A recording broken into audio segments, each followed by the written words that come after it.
ನಮಸ್ಕಾರ. ನಮ್ಮೆಲ್ಲ ವೀಕ್ಷಕರಿಗೆ ಆತ್ಮೀಯವಾದಂಥ ಸ್ವಾಗತ. ನಮ್ಮ ಭಾರತದ ಪರಂಪರೆಯನ್ನು ಒಂದಷ್ಟು ಅವಲೋಕಿಸಿದಾಗ ಸಮರ ಕಲೆಗಳಿಗೆ ಹಿಂದಿನಿಂದಲೂ ಬಹಳ ಪ್ರಾಧಾನ್ಯತೆ ಇತ್ತು. ಅದು ಕಳರಿ ಕಲೆ ಆಗಿರಬಹುದು ಅಥವಾ ಇನ್ನಿತರ ಕಲೆಗಳು ಆಗಿರಬಹುದು, ಅದು ಮತ್ತೆ ಒಂದಷ್ಟು ಮಾರ್ಪಾಟನ್ನು ಪಡೆದುಕೊಂಡವು.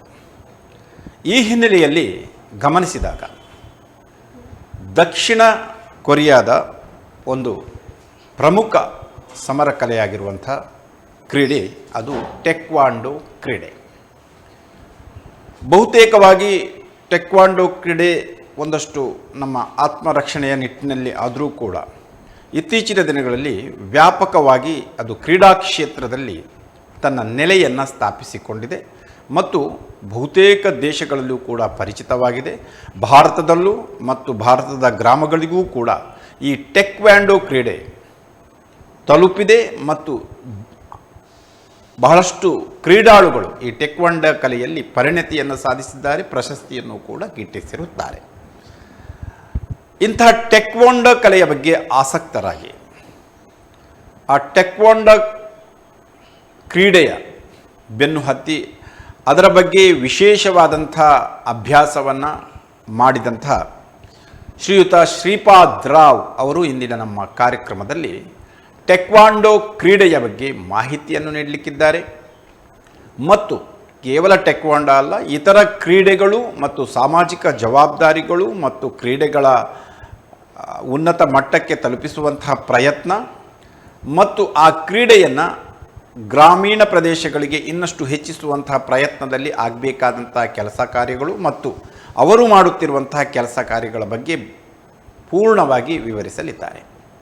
ಅವರ ಸಾಧನೆಯನ್ನು ಗಮನಿಸಿದಾಗ ಶ್ರೀಪಾದ್ ರಾವ್ ಅವರು 4ನೇ ಡಾನ್ ಅಂತಾರಾಷ್ಟ್ರೀಯ ಬ್ಲ್ಯಾಕ್ ಬೆಲ್ಟ್ ಸ್ಪೋರ್ಟ್ಸ್ ಕೋಚಿಂಗ್ನಲ್ಲಿ PG diploma, NSNIS coach taekwondo ಅಂತಾರಾಷ್ಟ್ರೀಯ ಕೋಚ್, ಇದನ್ನು ಗಮನಿಸಿ, ಅಂತಾರಾಷ್ಟ್ರೀಯ coach, international taekwondo hall of fame ಸೇರ್ಪಡೆ, USA ಮತ್ತು taekwondo hall of fame Bharat 2022 ಇದರಲ್ಲಿಯೂ ಕೂಡ ಸೇರ್ಪಡೆ, ಇಂಟರ್ನ್ಯಾಷನಲ್ ಐಕಾನ್ ಪ್ರಶಸ್ತಿ ಮತ್ತು ಯಕ್ಷಿತ್ ಯುವ ಫೌಂಡೇಶನ್ನ ಸಂಸ್ಥಾಪಕರು ಮತ್ತು ಅಧ್ಯಕ್ಷರು. ಇದರ ಮೂಲಕ ಬಹಳಷ್ಟು ಕೆಲಸಗಳನ್ನು ಮಾಡ್ತಾ ಇದ್ದಾರೆ. ಕ್ರೀಡಾ ಪರಿಸರವನ್ನು ಉತ್ತಮಗೊಳಿಸುವುದು ಮತ್ತು ಕ್ರೀಡೆಯಲ್ಲಿ ಒಳಗೊಳ್ಳುವಂತೆ ಮಾಡಿ ಒಂದು ಉತ್ತಮ ಸಾಧಕರನ್ನಾಗಿ ಮಾಡುವಂಥ ಪ್ರಯತ್ನದಲ್ಲಿಯೂ ಕೂಡ ಅವರು ಕಾರ್ಯನಿರತರಾಗಿದ್ದಾರೆ. ಅವರ ಮುಖ್ಯ ಕಾನ್ಸೆಪ್ಟ್ ಅಂದರೆ ನೈತಿಕ ಕ್ರೀಡಾ ಆಡಳಿತ. ಪ್ರಸಕ್ತ ಭಾರತೀಯ ವಾಯುಸೇನೆಯಲ್ಲಿ ಕರ್ತವ್ಯ ನಿರ್ವಹಿಸ್ತಾ ಇದ್ದಾರೆ. ಫ್ರಾನ್ಸ್ನ ಯೂನಿವರ್ಸಿಟಿಯಿಂದ ಡಾಕ್ಟರೇಟ್ನ ಸಂಶೋಧನೆಯನ್ನು ಪ್ರಸ್ತುತವಾಗಿ ನಡೆಸ್ತಾ ಇದ್ದಾರೆ. ಬನ್ನಿ, ಇಂದಿನ ಕಾರ್ಯಕ್ರಮದಲ್ಲಿ ಭಾಗವಹಿಸಿ ಈ ಟೆಕ್ವಾಂಡೋ ಸಮರ ಕಲೆ ಮತ್ತು ಕ್ರೀಡೆ ಇದರ ಬಗ್ಗೆ ಒಂದಷ್ಟು ಮಾಹಿತಿ ಮತ್ತು ಅದರ ವ್ಯಾಪಕತೆಯ ಬಗ್ಗೆ ತಿಳಿಸಲಿರುವಂಥ ಶ್ರೀಯುತ ಶ್ರೀಪಾದ್ ರಾವ್ ಅವರಿಗೆ ನಮ್ಮ ವಾಹಿನಿಯ ಪರವಾಗಿ, ವೀಕ್ಷಕ ಬಾಂಧವರೆಲ್ಲರ ಪರವಾಗಿ ಹೃತ್ಪೂರ್ವಕವಾದಂಥ ಗೌರವಪೂರ್ವಕವಾದಂಥ ಸ್ವಾಗತ. ಸರ್, ತಮಗೆ ಆತ್ಮೀಯವಾದಂಥ ಸ್ವಾಗತ ಕಾರ್ಯಕ್ರಮಕ್ಕೆ. ಮೊದಲಾಗಿ ಈ ಟೆಕ್ವಾಂಡೋ ಕಲೆ ಅಂದರೆ ಏನಿದು ಕ್ರೀಡೆ ಮತ್ತು ಇತರ ನಮ್ಮ ಮಾರ್ಷಲ್ ಆರ್ಟ್ಸ್ಗಿಂತ ಇದು ಯಾವ ರೀತಿಯಲ್ಲಿ ಭಿನ್ನ, ಒಂದಷ್ಟು ವಿವರಿಸಬಹುದೇನೋ ಅಂತ. ಮೊದಲನೇದಾಗಿ ಟೇಕ್ವಾಂಡೋ ಅನ್ನುವಂಥ ಕ್ರೀಡೆ ಏನಿದೆ ಇವತ್ತಿನ ದಿನ ತುಂಬ ಪ್ರಚಲಿತಿಯಲ್ಲಿದೆ. ನಮ್ಮ ಕರಾವಳಿ ಭಾಗದಲ್ಲಿ ಅದರ ಪಾಪ್ಯುಲಾರಿಟಿ ಇರ್ಬೋದು ಅಥವಾ ಪ್ರಚಲಿತಿ ಇರ್ಬೋದು ಸ್ವಲ್ಪ ಕಡಿಮೆ. ಇನ್ನು ಇಲ್ಲಿ ಹೊಸದಾಗಿದೆ.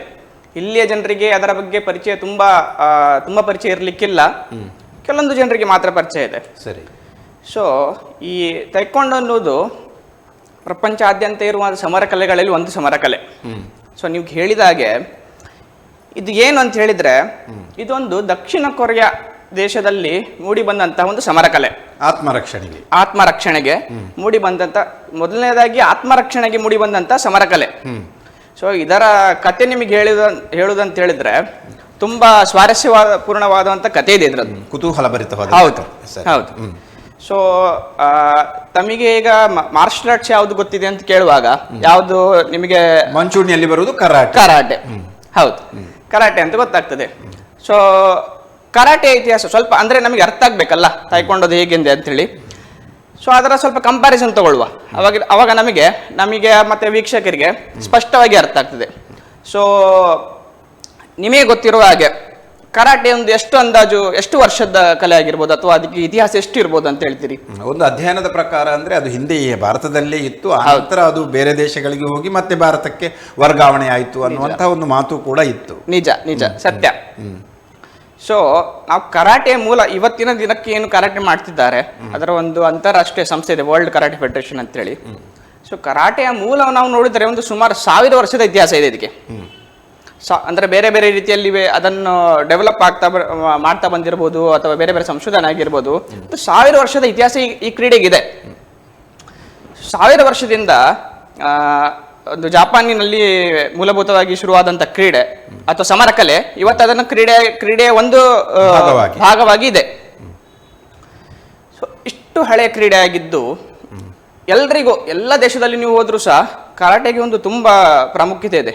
ಮಕ್ಕಳು ಪೋಷಕರಾಗಲಿ ನಮ್ಮ ಮಕ್ಕಳು ಕರಾಟೆ ಮಾಡ್ತಾರೆ ಅಂದ್ರೆ ತುಂಬ ಹೆಮ್ಮೆ, ಖುಷಿ. ಸ್ವರಕ್ಷಣೆ ಮಾಡ್ತಿದ್ದಾರೆ, ಕರಾಟೆ ಮಾಡ್ತಿದ್ದಾರೆ, ಬ್ಲ್ಯಾಕ್ ಬೆಲ್ಟ್ ಮಾಡ್ತಿದ್ದಾರೆ, ಹಾಗೆ ಆಗ್ತಾರೆ, ಹೀಗೆ ಆಗ್ತಾರೆ, ಗಟ್ಟಿ ಆಗ್ತಾರೆ ಅನ್ನೋ ಒಂದು ತುಂಬ ಹೆಮ್ಮೆ. ಸೊ ಇಷ್ಟೆಲ್ಲ ಅದಕ್ಕೆ ಇತಿಹಾಸ ಇದ್ದು ಸಹ, ಇಷ್ಟೆಲ್ಲ ಅದಕ್ಕೆ ಅವಕಾಶ ಇದ್ದು ಸಹ ಇತ್ತೀಚಿನವರೆಗೂ ಸರ್ಕಾರದಿಂದ ಸರಿಯಾದ ಅದಕ್ಕೆ ಮಾನ್ಯತೆ ಸಿಗುವಂಥದ್ದು ತುಂಬ ಕಡಿಮೆ. ಈಗ 1-2 ವರ್ಷದಲ್ಲಿ ಸಿಗ್ತಾ ಇದೆ. ಅಂದ್ರೆ ತಮ್ಮ ಪ್ರಕಾರ ಸಮರ ಕಲೆಗಳಿಗೆ ಈ ಸರ್ಕಾರ ಹೆಚ್ಚಿನ ಒಂದು ಆಸಕ್ತಿಯನ್ನ ತೋರ್ತಾ ಇಲ್ಲ. ಹೌದು, ಕಾಂಟ್ರಿಬ್ಯೂಷನ್ಸ್ ಕಡಿಮೆ ಇದೆ. ಈ ಕರಾಟೆ ವಿಷಯದಲ್ಲಿ ಆದ್ರೆ ಸೊ ಸರ್ಕಾರ ಯಾವಾಗ ಮಾನ್ಯತೆ ಕೊಡುವುದು, ಆ ಒಂದು ಸಮರ ಕಲೆಯನ್ನು ಕ್ರೀಡೆಯಾಗಿ ನೀವು ಪರಿವರ್ತಿಸಿದರೆ, ಈಗ ಸಮರ ಕಲೆ ಉಂಟು, ಈಗ ಕರಾಟೆ ಉಂಟು, ಸಮರ ಕಲೆ ಉಂಟು, ನೀವು ಯುದ್ಧ ಮಾಡುವಂತ ಕಲೆ ಅದು. ಯುದ್ಧದಲ್ಲಿ ಹೆಚ್ಚು ನಮಗೆ ಅದು ಯೂಸ್ ಆಗುದಿಲ್ಲ. ಇವತ್ತಿನ ದಿನಕ್ಕೆ ಅದನ್ನು ಕ್ರೀಡೆಯಾಗಿ ನೀವು ಹೇಗೆ ಪರಿವರ್ತಿಸ್ತೀರಿ ಅಂದ್ರೆ ಫಾರ್ಮೇಶನ್ ಚೇಂಜ್ ಆಗ್ಬೇಕು. ಹೌದು, ಅದರಲ್ಲಿರುವ ಬೇಸಿಕ್ ಕಾನ್ಸೆಪ್ಟ್ ಅನ್ನ ತಗೊಂಡು ಕ್ರೀಡೆಯಾಗಿ ಮಾಡಿದ್ರೆ ಹೇಗೆ ಆಗ್ತದೆ, ಹೇಗೆ ಅದರಲ್ಲಿ ಮಕ್ಕಳು ಬೆಳಿಬಹುದು ಅನ್ನೋದೊಂದು ಸರಿಯಾದ ಒಂದು ಮಾರ್ಗದ ಸೂಚಿಯನ್ನು ಇಡುವಾಗ ಸರ್ಕಾರ ಇನ್ನೋವೇಷನ್ ಆಗಬೇಕು ಈ ವಿಷಯದಲ್ಲಿ. ಹೌದು. ಸೊ ಆಗಿರುವಾಗ ಮಾತ್ರ ಸರ್ಕಾರ ಅದಕ್ಕೆ ಮಾನ್ಯತೆ ಕೊಡ್ತದೆ. ಸರಿ. ಸೊ ಅದರ ಪ್ರಕಾರ ಈಗ ಒಂದು ಕರಾಟೆಗೆ 2 ವರ್ಷದಿಂದ ಒಳ್ಳೆ ಮಾನ್ಯತೆ ಇದೆ. ಸ್ಪೋರ್ಟ್ಸ್ ಅಥಾರಿಟಿ ಆಫ್ ಇಂಡಿಯಾ, ಭಾರತೀಯ ಕ್ರೀಡಾ ಪ್ರಾಧಿಕಾರದಲ್ಲೂ ಅದಕ್ಕೆ ಒಂದು ಸ್ವಲ್ಪ 2-3 ಸೆಲೆಕ್ಷನ್ ಟ್ರಯಲ್ಸ್ ಅದೆಲ್ಲ ನಡೀತಾ ಉಂಟು ಈಗ. ಸೊ ಇದು ಒಂದು ಬೇಸಿಕ್ ಎಲ್ರಿಗೂ ಗೊತ್ತಿರುವಂತ ಸಮರ ಕಲೆ ಆದ ಕರಾಟೆಯ ಒಂದು ನನಗೆ ಅದರ ಬಗ್ಗೆ ಹೆಚ್ಚು ಗೊತ್ತಿಲ್ಲ. ಸೊ ನಿಮ್ಮ ಹಾಗೆ ಪ್ರೇಕ್ಷಕನಾಗಿ ಹೇಗೆ ಗೊತ್ತಾಗ್ತದಲ್ಲ ನೋಡಿ. ಸೊ ಅದರ ಪ್ರಕಾರ ಹೀಗಿದೆ. ಸೊ ನಾನು ಶುರು ಮಾಡುವಾಗ ಕರಾಟೆಯಿಂದ ಶುರು ಮಾಡಿದ್ದು ನನ್ನ ಬಾಲ್ಯದಲ್ಲಿ. ಸರಿ. 4ನೇ ಕ್ಲಾಸ್ ಪುತ್ತೂರಿನಲ್ಲಿ ಇರುವಾಗ ಅಲ್ಲಿ ನಾನು ನನ್ನ ಅಕ್ಕ karate first done black belt. ಸರಿ. ಸೊ ಅವಳಿಂದ ಪ್ರೇರಿತನಾಗಿ ನಾನು ಕರಾಟೆ ಶುರು ಮಾಡಿದ್ದು. ಸೊ ನನಗೆ ಮುಂದೆ ಬಂದಂಥ ಚಾಲೆಂಜಸ್ ಏನಂತ ಹೇಳಿದರೆ, ಅದರಲ್ಲಿ ಸಿಕ್ಕಂಥ ಸರ್ಟಿಫಿಕೇಟ್ಗಳಾಗಿರ್ಬೋದು ಅಥವಾ ಅದರಲ್ಲಿ ಆಗುವ ಕಾಂಪಿಟೇಷನ್ಗಳಾಗಿರ್ಬೋದು, ಇನ್ಸ್ಪಿರೇಷನ್. ಅದಕ್ಕೆ ನನಗೆ ಬೇಕಾದ ಎಲ್ಲಿ ನಾನು ಈಗ ಎಂತಾದ್ರೂ ಮಾಡಿದರೆ, ಸ್ಪೋರ್ಟ್ಸಲ್ಲಿ ಎಂತಾದ್ರೂ ಮಾಡಿದರೆ, ಕಾಲೇಜಲ್ಲಿ ಅಡ್ಮಿಷನ್ಗೆ ನನಗೆ ಸ್ಕಾಲರ್ಶಿಪ್ ಬೇಕು, ನನಗೆ ರಿಲ್ಯಾಕ್ಸೇಷನ್ಸ್ ಬೇಕು. ಸೊ ಅದು ನನಗೆ ಲಾಭ ಸ್ಪೋರ್ಟ್ಸಲ್ಲಿ ಮಾಡಿದ್ದೇನೆ ಅಂತ ಹೇಳಿದರೆ. ಸೊ ಇಲ್ಲಿ ಕೊಟ್ಟಿರುವಂಥ ಸರ್ಟಿಫಿಕೇಟ್ಸ್ ನನಗೆ ಆ ಸಮಯದಲ್ಲಿ ಎಷ್ಟು ಲಾಭ ಆಗಲಿಲ್ಲ. ಸೊ ಅದಕ್ಕೋಸ್ಕರ ನಾನು ಕರಾಟೆಯಿಂದ ಬೇರೆ ಯಾವುದು ಲಾಭ ಉಂಟು ನೋಡುವಾಗ ನನಗೆ ತಾಯ್ಕೊಂಡದ್ದು ಒಂದು ವಿಷಯ ಸಿಕ್ಕಿದ್ದು. ಸೊ ಈಗ ತಾಯ್ಕೊಂಡು ಏನಂತ ಹೇಳುವ, ತಾಯ್ಕೊಂಡು ಅಂತ ಹೇಳುದು ನಾನು ಹೇಳಿದಾಗ ದಕ್ಷಿಣ ಕೊರಿಯಾದಲ್ಲಿ ಮೂಲತಃ ಒಂದು ಸಿದ್ಧವಾದ ಕಲೆ. ಸೊ ನಿಮ್ಮ ಪ್ರಕಾರ ಇದಕ್ಕೊಂದು ಎಷ್ಟು ವರ್ಷ ಇತಿಹಾಸ ಇರ್ಬೋದು? ಬಹುಶಃ ನನಗೂ ಅದರ ಬಗ್ಗೆ ಅಷ್ಟೊಂದು ಮಾಹಿತಿ ಇಲ್ಲ. ಸೊ ಇದಕ್ಕೆ ಹೆಚ್ಚು ವರ್ಷದ ಇತಿಹಾಸ ಇಲ್ಲ. ಇದು ಶುರು ಆಗಿದ್ದು, ಇದನ್ನು ರೆಡಿ ಮಾಡಿದ್ದು 1940s ರಲ್ಲಿ. 1940s ದಕ್ಷಿಣ ಕೊರಿಯಾದಲ್ಲಿ 1940ರ ದಶಕದಲ್ಲಿ ಬೇರೆ ಬೇರೆ ರೀತಿಯಲ್ಲಿ ಬೇರೆ ಬೇರೆ ಡೋಜಾಂಗ್, ಬೇರೆ ಬೇರೆ ಶಾಲೆಗಳಿದ್ದು. ಎಲ್ಲ ಶಾಲೆಗಳು ಬೇರೆ ಬೇರೆ ಶಾಲೆಗಳು ತಾಯ್ಕೊಂಡುವಿನ ಶಾಲೆ ಅಂತಿತ್ತು. ತಾಯ್ಕೊಂಡು ಅಂತ ಅದಕ್ಕೆ ಸ್ಪಷ್ಟ ಹೆಸರು ಇರಲಿಲ್ಲ. ಆ ಸಮಯದಲ್ಲಿ ಶುರುವಾದಂಥ ಕಲೆ. ಸೊ ಅದಕ್ಕೆ ಇವತ್ತಿನ ದಿನ ಪ್ರಾಮುಖ್ಯತೆ ನೀವು ಸರ್ಚ್ ಮಾಡಿ ನೋಡುವಾಗ, ಗೂಗಲಲ್ಲಿ ನೋಡುವಾಗ ಅಥವಾ ಯಾವುದೇ ಒಂದು ರೀತಿಯ ಎಲೆಕ್ಟ್ರಾನಿಕ್ ಮೀಡಿಯಾದಲ್ಲಿ ನೀವು ನೋಡುವಾಗ ಅದಕ್ಕೆ ಒಂದು ತುಂಬ ಮಾನ್ಯತೆ ಇದೆ. ಅಥವಾ ಸರ್ಕಾರದಲ್ಲೂ ನೀವು ಆರ್ಮಿ ಆಗಲಿ, ನೇವಿ ಆಗಲಿ, ಏರ್ಫೋರ್ಸ್ ಆಗಲಿ, ರೈಲ್ವೆ ಬೋರ್ಡ್ ಆಗಲಿ ಅಥವಾ ನಿಮ್ಮ ಯಾವುದೇ ಮತ್ತಿತರ ಸರ್ಕಾರಿ ಸ್ಪೋರ್ಟ್ಸ್ ಕೋಟಾದಡಿ ಇದಕ್ಕೆ ಮಾನ್ಯತೆ ಇದೆ. ಇದಕ್ಕೆ ತುಂಬಾ ದೊಡ್ಡ ಮಾನ್ಯತೆ ಇದೆ. ತಾಯ್ಕೊಂಡು ಮಾನ್ಯತೆ. ಹೌದು. ಮತ್ತೆ ನಮ್ಮ ಡಿಫೆನ್ಸ್ ಸೆಕ್ಟರ್ ಮತ್ತೆ ರೈಲ್ವೇಸ್ ಅಲ್ಲಿ ಸಪರೇಟ್ ಆದ ತಾಯ್ಕೊಂಡು ಟೀಮ್ ಇದೆ. ಅವರು ತಾಯ್ಕೊಂಡು ಟೀಮ್ ಅನ್ನೇ ರಿಕ್ರೂಟ್ ಮಾಡ್ತಾರೆ. ಒಂದು ಈಗ ಫಾರ್ ಎಕ್ಸಾಂಪಲ್ ನಮ್ಮಲ್ಲಿ ವೇಟ್ ಕ್ಯಾಟಗರಿ ಇದೆ, ಅಂಡರ್ 54 ಅಂತೇಳಿ. ಆ ಕ್ಯಾಟಗರಿಯಲ್ಲಿ ಒಬ್ಬ ಅಥ್ಲೀಟ್, ನೆಕ್ಸ್ಟ್ ಕ್ಯಾಟಗರಿ ಇನ್ನೊಬ್ಬ ಅಥ್ಲೀಟ್. ಸೊ ಪುರುಷರಿಗೆ ಮಹಿಳೆಯರಿಗೆ ಇಬ್ಬರಿಗೆ ಸಪರೇಟ್ ರಿಕ್ರೂಟ್ಮೆಂಟ್ ಪ್ರೊಸೆಸ್ ಇದೆ. ಅವರ ಕೆಲಸ ಏನು, ರಿಕ್ರೂಟ್ ಆದ್ಮೇಲೆ ಆಡ್ತಾನೆ ಇರೋದು, ಆಡಿ ದೇಶಕ್ಕೆ ಕೀರ್ತಿ ತರೋದು ಅಷ್ಟೇ. ಸೊ ಈ ಪ್ರೊಸೆಸ್ ಇದರಲ್ಲಿದೆ. ಸೊ 40ರಲ್ಲಿ ಶುರುವಾದಂಥ ಕ್ರೀಡೆ ಇಷ್ಟು ಪ್ರಚಲಿತ ಆಗ್ಲಿಕ್ಕೆ ಹೇಗೆ ಕಾರಣ? ಅಂತಾರಾಷ್ಟ್ರೀಯ ಮಟ್ಟದಲ್ಲಿ ಇದಕ್ಕೆ ಎಷ್ಟೊಂದು ಮಾನ್ಯತೆ ಎಲ್ಲ ಆಗ್ಲಿಕ್ಕೆ ಏನು ಕಾರಣ, ಇದು ಒಂದು ನಮ್ಮ ದಕ್ಷಿಣ ಕೊರಿಯಾದ ಯಾರು ಜನರಿದ್ದಾರೆ ಅಥವಾ ಸರ್ಕಾರ ಇದೆ ಅವರದೊಂದು ಸ್ಟ್ರಾಟಜಿ. ಸೊ ಅವರಿಗೆ ಒಂದು ಅಭ್ಯಾಸ ಇದೆ, ನೀವು ಯಾವುದೇ ವಸ್ತುವನ್ನು ಕೊಡಿ ಆ ವಸ್ತುವನ್ನು ತಗೊಂಡು ಅವರ ಸ್ವಂತ ವರ್ಷನ್ ಅನ್ನು ಮಾಡ್ತಾರೆ. ಸೊ ಅದರ ಪ್ರಕಾರ ಅವರಿಗೆ ಅನ್ಸಿತ್ತು ಈಗ ಈ ನಮ್ಮ ದೇಶದ ಹೊಸತು ಕಲೆ ವಿಶ್ವಾದ್ಯಂತ ಹೋಗ್ಬೇಕು, ಹೇಗೆ ಹೋಗುದಂತ ಅವರು ವಿಚಾರ ಮಾಡಿದಾಗ ಅವರಿಗೆ ಕಂಡದ್ದು ಇಂಟರ್ನ್ಯಾಷನಲ್ ಒಲಿಂಪಿಕ್ ಕಮಿಟಿ, ಅಂತಾರಾಷ್ಟ್ರೀಯ ಒಲಿಂಪಿಕ್ ಸಂಸ್ಥೆ. So Olympic games, modern Olympic games ಅಂತೂ ತುಂಬಾ ಮುಂಚಿತವಾಗಿ ನಡೀತಾ ಬರ್ತಿದೆ. ಮಾಡರ್ನ್ ಒಲಿಂಪಿಕ್ ಗೇಮ್ಸ್ ಸದ್ಯದಲ್ಲಿ ಶುರು ಆಗಿದೆ, ಸದ್ಯ ಅಂದ್ರೂ ಒಂದು ಶತಮಾನಗಳ ಇತಿಹಾಸ ಇದೆ.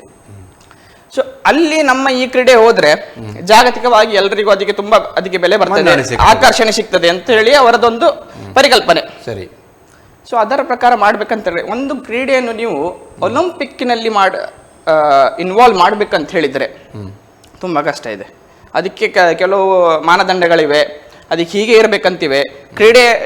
ಕ್ರೀಡೆಯ ರೂಲ್ಸ್ ಅಷ್ಟೇ ಅಲ್ಲದೆ ಆ ಕ್ರೀಡೆಯನ್ನು ಗವರ್ನ್ ಮಾಡುವಂತಹ ಸಂಸ್ಥೆ ಯಾವುದಿದೆ ಅದು ಹೀಗಿರ್ಬೇಕು ಅನ್ನೋ ಒಂದು ಮಾನದಂಡನೆ ಇದೆ. ಆ ಕ್ರೀಡೆಗೂ ಕೂಡ ಒಂದು ಸಿಸ್ಟಮ್ಯಾಟಿಕ್ ಫಾರ್ಮೇಶನ್ ಬರಬೇಕಾಗ್ತದೆ. ಹೌದು, ನಾಟ್ ಓನ್ಲಿ ಫಾರ್ ಪ್ಲೇಯಿಂಗ್, ಅದರ ಗವರ್ನೆನ್ಸ್ಗೂ ಸಿಸ್ಟಮ್ಯಾಟಿಕ್ ಫಾರ್ಮೇಶನ್ ಮತ್ತೆ ಕಂಪ್ಲೈನ್ಸ್ ಎಲ್ಲ ತುಂಬಾ ಇದೆ, ಅಡ್ಮಿನಿಸ್ಟ್ರೇಷನ್ಸ್ ಹೌದು ತುಂಬಾ ಇದೆ.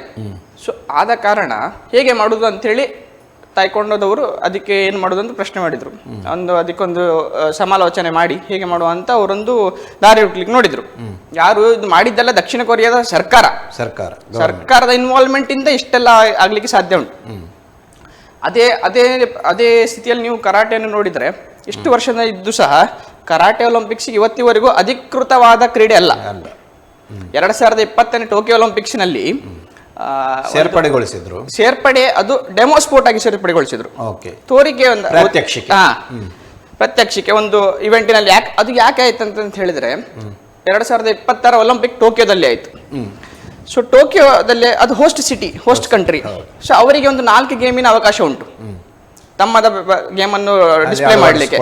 ಸೊ ಆ ಆರ್ಗನೈಸಿಂಗ್ ಕಮಿಟಿ ಕರಾಟೆ ನಮ್ಮ ಮೂಲ ದೇಶದ ಮಾಡುವಂತೆ ಮಾಡಿದ್ರು.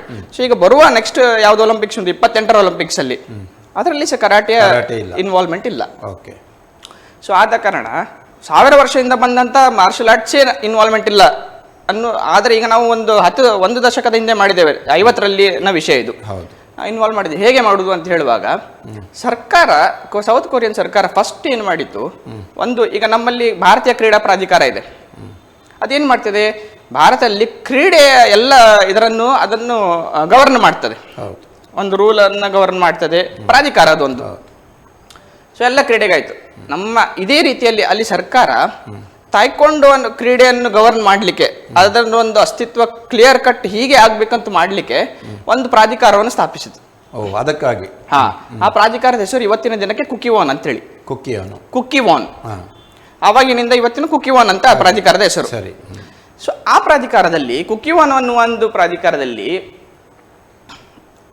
ಈಗ ನಾವು ಇಲ್ಲಿ ಯಾವ್ದಾರ ಫೆಡರೇಷನ್ ಹೋದ್ರೆ, ಯಾವ್ದಾರ ಒಂದು ಇದಕ್ಕೆ ಹೋದ್ರೆ ಅದಕ್ಕೆ ಪ್ರೆಸಿಡೆಂಟ್ ಮತ್ತೆ ಸೆಕ್ರೆಟರಿ ಅನ್ನುವ ಒಂದು ಕಾರ್ಯಕಾರಿ ಸಮಿತಿ ಎಲ್ಲ ಇರ್ತದೆ.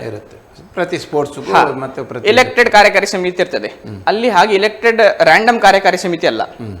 ಆ ಬೋರ್ಡಿಗೆ ಇಲೆಕ್ಷನ್ ನಡೆಸುವುದು ನಮ್ಮಲ್ಲಿ ಹೇಗೆ ಇಲೆಕ್ಷನ್ ಕಮಿಷನ್ ಆಫ್ ಇಂಡಿಯಾ ಇದೆ ಅಲ್ಲ, ಹಾಗೆ ಅಲ್ಲಿಯೇ ಇಲೆಕ್ಷನ್ ಕಮಿಷನ್ ಗವರ್ಮೆಂಟ್ ನಡೆಸುದು. ಮತ್ತೆ ಅದರಲ್ಲಿ ಯಾರೇ ಪ್ರತಿನಿಧಿಗಳೇ ಬರ್ತಾರೆ, ಪ್ರೆಸಿಡೆಂಟ್ ಆಗ್ಲಿ ಡೈರೆಕ್ಟರ್ಸ್ ಇರ್ತಾರೆ ಅದಕ್ಕೆ. ಸೊ ಅಲ್ಲೇ ಎಲೆಕ್ಷನ್ ಕಮಿಷನ್ ನಾಮಿನೇಷನ್ ಕೊಟ್ಟು ಅಲ್ಲೇ ಸಿಟಿಸನ್ಗೆ ಮಾತ್ರ ಆ ಕುಕಿವಾನ್ ಪ್ರಾಧಿಕಾರದಲ್ಲಿ ಅವಕಾಶ ನಡೆಸಲಿಕ್ಕೆ. ಅವ್ರದ್ದು ಫಿಕ್ಸ್ಡ್ ಟರ್ಮ್ ಉಂಟು, ಫಿಕ್ಸ್ಡ್ ಟರ್ಮ್ ಪ್ರಕಾರ ನಡೀತದೆ. ಸೊ ಇಲ್ಲಿ ಏನಾಯ್ತು, ಮೊದಲನೇದಾಗಿ ಸರ್ಕಾರವೇ ಒಂದು ಪ್ರಾಧಿಕಾರ ಮಾಡಿತ್ತು. ಸರಿ. ಆ ಪ್ರಾಧಿಕಾರದ ಅಡಿಯಲ್ಲಿ ಬೇರೆ ಬೇರೆ ಸಂಶೋಧನಾ ಕೇಂದ್ರಗಳಾಯ್ತು. ಆ ಪ್ರಾಧಿಕಾರ ಕುಕಿವಾನ್ ನಡಿಯಲ್ಲಿ ಇವತ್ತು ವರ್ಲ್ಡ್ ತಾಯ್ಕೊಂಡು ಅಕಾಡೆಮಿ ಅಂತ ಒಂದುಂಟು, ವರ್ಲ್ಡ್ ತಾಯ್ಕೊಂಡು ರಿಸರ್ಚ್ ಸೆಂಟರ್ ಅಂತ ಒಂದುಂಟು. ಆ ರಿಸರ್ಚ್ ಸೆಂಟರ್ ಇದ್ದದ್ದು ಏನು ಮಾಡ್ತದೆ, ಹೊಸ ಸಂಶೋಧನೆ. ಇದು ಯಾವ ದೃಷ್ಟಿಕೋನದಲ್ಲಿ, ಒಂದು ಸಮರ ಕಲೆಯ ದೃಷ್ಟಿಕೋನದಲ್ಲಿ ಮಾತ್ರ. ಸಮರ ಕಲೆಯನ್ನು ಹೇಗೆ ಬೆಳೆಸಬಹುದು, ಇವತ್ತಿನ ವೈಜ್ಞಾನಿಕ ರೀತಿಯಲ್ಲಿ ಹೇಗೆ ಬೆಳೆಸುವುದು ಅಂತೇಳಿ. ವೈಜ್ಞಾನಿಕ ರೀತಿ ಅಂತ ಹೇಳಿದ್ರೆ ಇವತ್ತಿನ ಸ್ಪೋರ್ಟ್ಸ್ ಸೈನ್ಸ್ ನೀವು ಎಕ್ಸಸೈಸ್ ಫಿಸಿಯಾಲಜಿ ಆಗಿರ್ಬೋದು, ಅಥವಾ ಸೈಂಟಿಫಿಕ್ ಆದ ಬೇರೆ ಬೇರೆ ಮಾನದಂಡಗಳು ಏನುಂಟು, ಇವತ್ತಿನ ಸ್ಪೋರ್ಟ್ಸ್ ಸೈಂಟಿಸ್ಟ್ ಆಗಿ ಏನುಂಟು ಅದನ್ನು ತಾಯ್ಕೊಂಡಲ್ಲಿ ಹೇಗೆ ಮಾಡಬೇಕು. ಈಗ ತಾಯ್ಕೊಂಡಲ್ಲಿ ಕಿಕ್ ಮಾಡುವ ಒಂದು ಮೋಷನ್ ಉಂಟು. ಸೊ ಅದು ಬಯೋಮೆಕ್ಯಾನಿಕ್ಸ್ ಅಲ್ಲಿ ಬರ್ತದೆ, ಎಷ್ಟು ರೇಂಜಿನಲ್ಲಿ ಕಿಕ್ ಮಾಡಿದ್ರೆ ಏನಾಗ್ತದೆ ಅಂತ ಹೇಳಿ. ಸೊ ನಾವು ಇಲ್ಲಿ ಒಂದು ಮ್ಯಾಟಿನಲ್ಲಿ ಪ್ರಾಕ್ಟೀಸ್ ಮಾಡುವಾಗ ಕೋಚ್ ಆಗಲಿ ಮಕ್ಕಳಾಗಲಿ ಅಷ್ಟು ವಿಚಾರ ಮಾಡೋದಿಲ್ಲ. ಅಲ್ಲಿ ಆದ್ರೆ ಸಂಶೋಧಕರು ವಿಚಾರ ಮಾಡಿ ಹೀಗೆ ಮಾಡಿದ್ರೆ ಹೀಗೆ ಆಗ್ತದೆ ಅಂತ ಹೇಳಿ ಒಂದು ಕೊಟ್ಟ ಮೇಲೆ ಅದನ್ನು ಟ್ರೈನಿಂಗ್ ಮಾನದಂಡನೆಂತೂ ಬಿಡುಗಡೆ ಮಾಡ್ತಾರೆ, ನೀವು ಈ ರೀತಿ ಟ್ರೈನಿಂಗ್ ಮಾಡಿ ಅಂತ ಹೇಳಿ. ಸೊ ಇದೊಂದು ರಿಸರ್ಚ್ ಅಲ್ಲಿ ಆಗ್ತದೆ. ಸೊ ಸರ್ಕಾರದ ಪ್ರಾಧಿಕಾರ ಆಯಿತು, ರಿಸರ್ಚ್ ಸೆಂಟರ್ ಆಯಿತು. ಇಷ್ಟೆಲ್ಲ ಆಗಿದ್ದು ಯಾವ ಕಾರಣಕ್ಕೋಸ್ಕರ? ತಾಯ್ಕೊಂಡು ಬೆಳಿಲಿ, ಅದಕ್ಕೊಂದು ಕರೆಕ್ಟ್ ಆದ ಚಾನಲ್ ಸಿಕ್ಲಿ ಅಂತೇಳಿ, ಇಂಟರ್ನ್ಯಾಷನಲ್ ಸ್ಪೋರ್ಟ್ಸ್ ಆಗಿ ಅಂತ. ಸೊ ಯಾವಾಗ ಇದನ್ನು ಒಲಿಂಪಿಕ್ಕಿಗೆ ನೀವು ಮಾಡ್ಬೇಕಂತ ಆಯ್ತಾ, ಒಲಿಂಪಿಕ್ಕಿಗೆ ಪರಿಚಯಿಸ್ಬೇಕಂತ ಆಯ್ತಾ, ಮತ್ತೆ ಸರ್ಕಾರಕ್ಕೆ ಅಲ್ಲಿ ಅಡೆತಡೆ ಆಯ್ತು. ಯಾಕಂದ್ರೆ ಇದೊಂದು ಪ್ರಾಧಿಕಾರ ಅಷ್ಟೇ. ಪ್ರಾಧಿಕಾರ ಅದು ಏನು ಮಾಡ್ತಿದೆ, ಸಮರ ಕಲೆಯಾಗಿ ಇದನ್ನು ಬೆಳೆಸಲಿಕ್ಕೆ ಹೇಗೆ ಅಂತ ವಿಚಾರ ಮಾಡ್ತಿದೆ. ಸೊ ಒಲಿಂಪಿಕ್ ಹೌದು, ಕ್ರೀಡೆಯಾಗಿ ಬೆಳೆಸುವ ಕ್ರೀಡೆಯಾಗಿ ಇನ್ನೂ ಅಲ್ಲಿ ವಿಚಾರ ಇಲ್ಲ. ಸರಿ. ಸೊ ಅದಕ್ಕೋಸ್ಕರ ಸರ್ಕಾರಕ್ಕೆ ಚಾಲೆಂಜ್ ಆಯ್ತು. ಸೊ ಅದರ ನೆಕ್ಸ್ಟ್ ಇಯರ್ ಎಂತ ಮಾಡಿತ್ತು ಸರ್ಕಾರ, ವರ್ಲ್ಡ್ ತಾಯ್ಕೊಂಡೋ ಫೆಡರೇಷನ್ ಅನ್ನುವಂತಹ ತಾಯ್ಕೊಂಡವನ್ನು ಕ್ರೀಡೆಯಾಗಿ ಹೇಗೆ ಗವರ್ನ್ ಮಾಡುದು ಅಂತ, ಬರೀ ಕ್ರೀಡೆಯಾಗಿ ಹೇಗೆ ಮಾಡುದು ಅಂತ ಹೇಳಿ ನಡೆಸಲಿಕ್ಕೆ ಒಂದು ಹೊಸ ಫೆಡರೇಷನ್ ಅನ್ನು ಸ್ಥಾಪಿಸಿತು. ವರ್ಲ್ಡ್ ಫೆಡರೇಷನ್ ಅಂದ್ರೆ ವರ್ಲ್ಡ್ ತಾಯ್ಕೊಂಡೋ ಫೆಡರೇಷನ್ ಅಂತ ಆ ಸಮಯದಲ್ಲಿ ಅದರ ನಾಮಕರಣ ಆಯ್ತು. ಇವತ್ತಿನ ದಿನಕ್ಕೆ 2017ರಿಂದ ಅದನ್ನೇ ವರ್ಲ್ಡ್ ತಾಯ್ಕೊಂಡು ಅಂತ ಹೇಳ್ತಾರೆ, ಫೆಡರೇಷನ್ ಅನ್ನೋ ಹೆಸರನ್ನು ಬಿಡ್ತು. ಸೊ ಇವತ್ತು ವರ್ಲ್ಡ್ ತಾಯ್ಕೊಂಡು ಅಂತಿದೆ.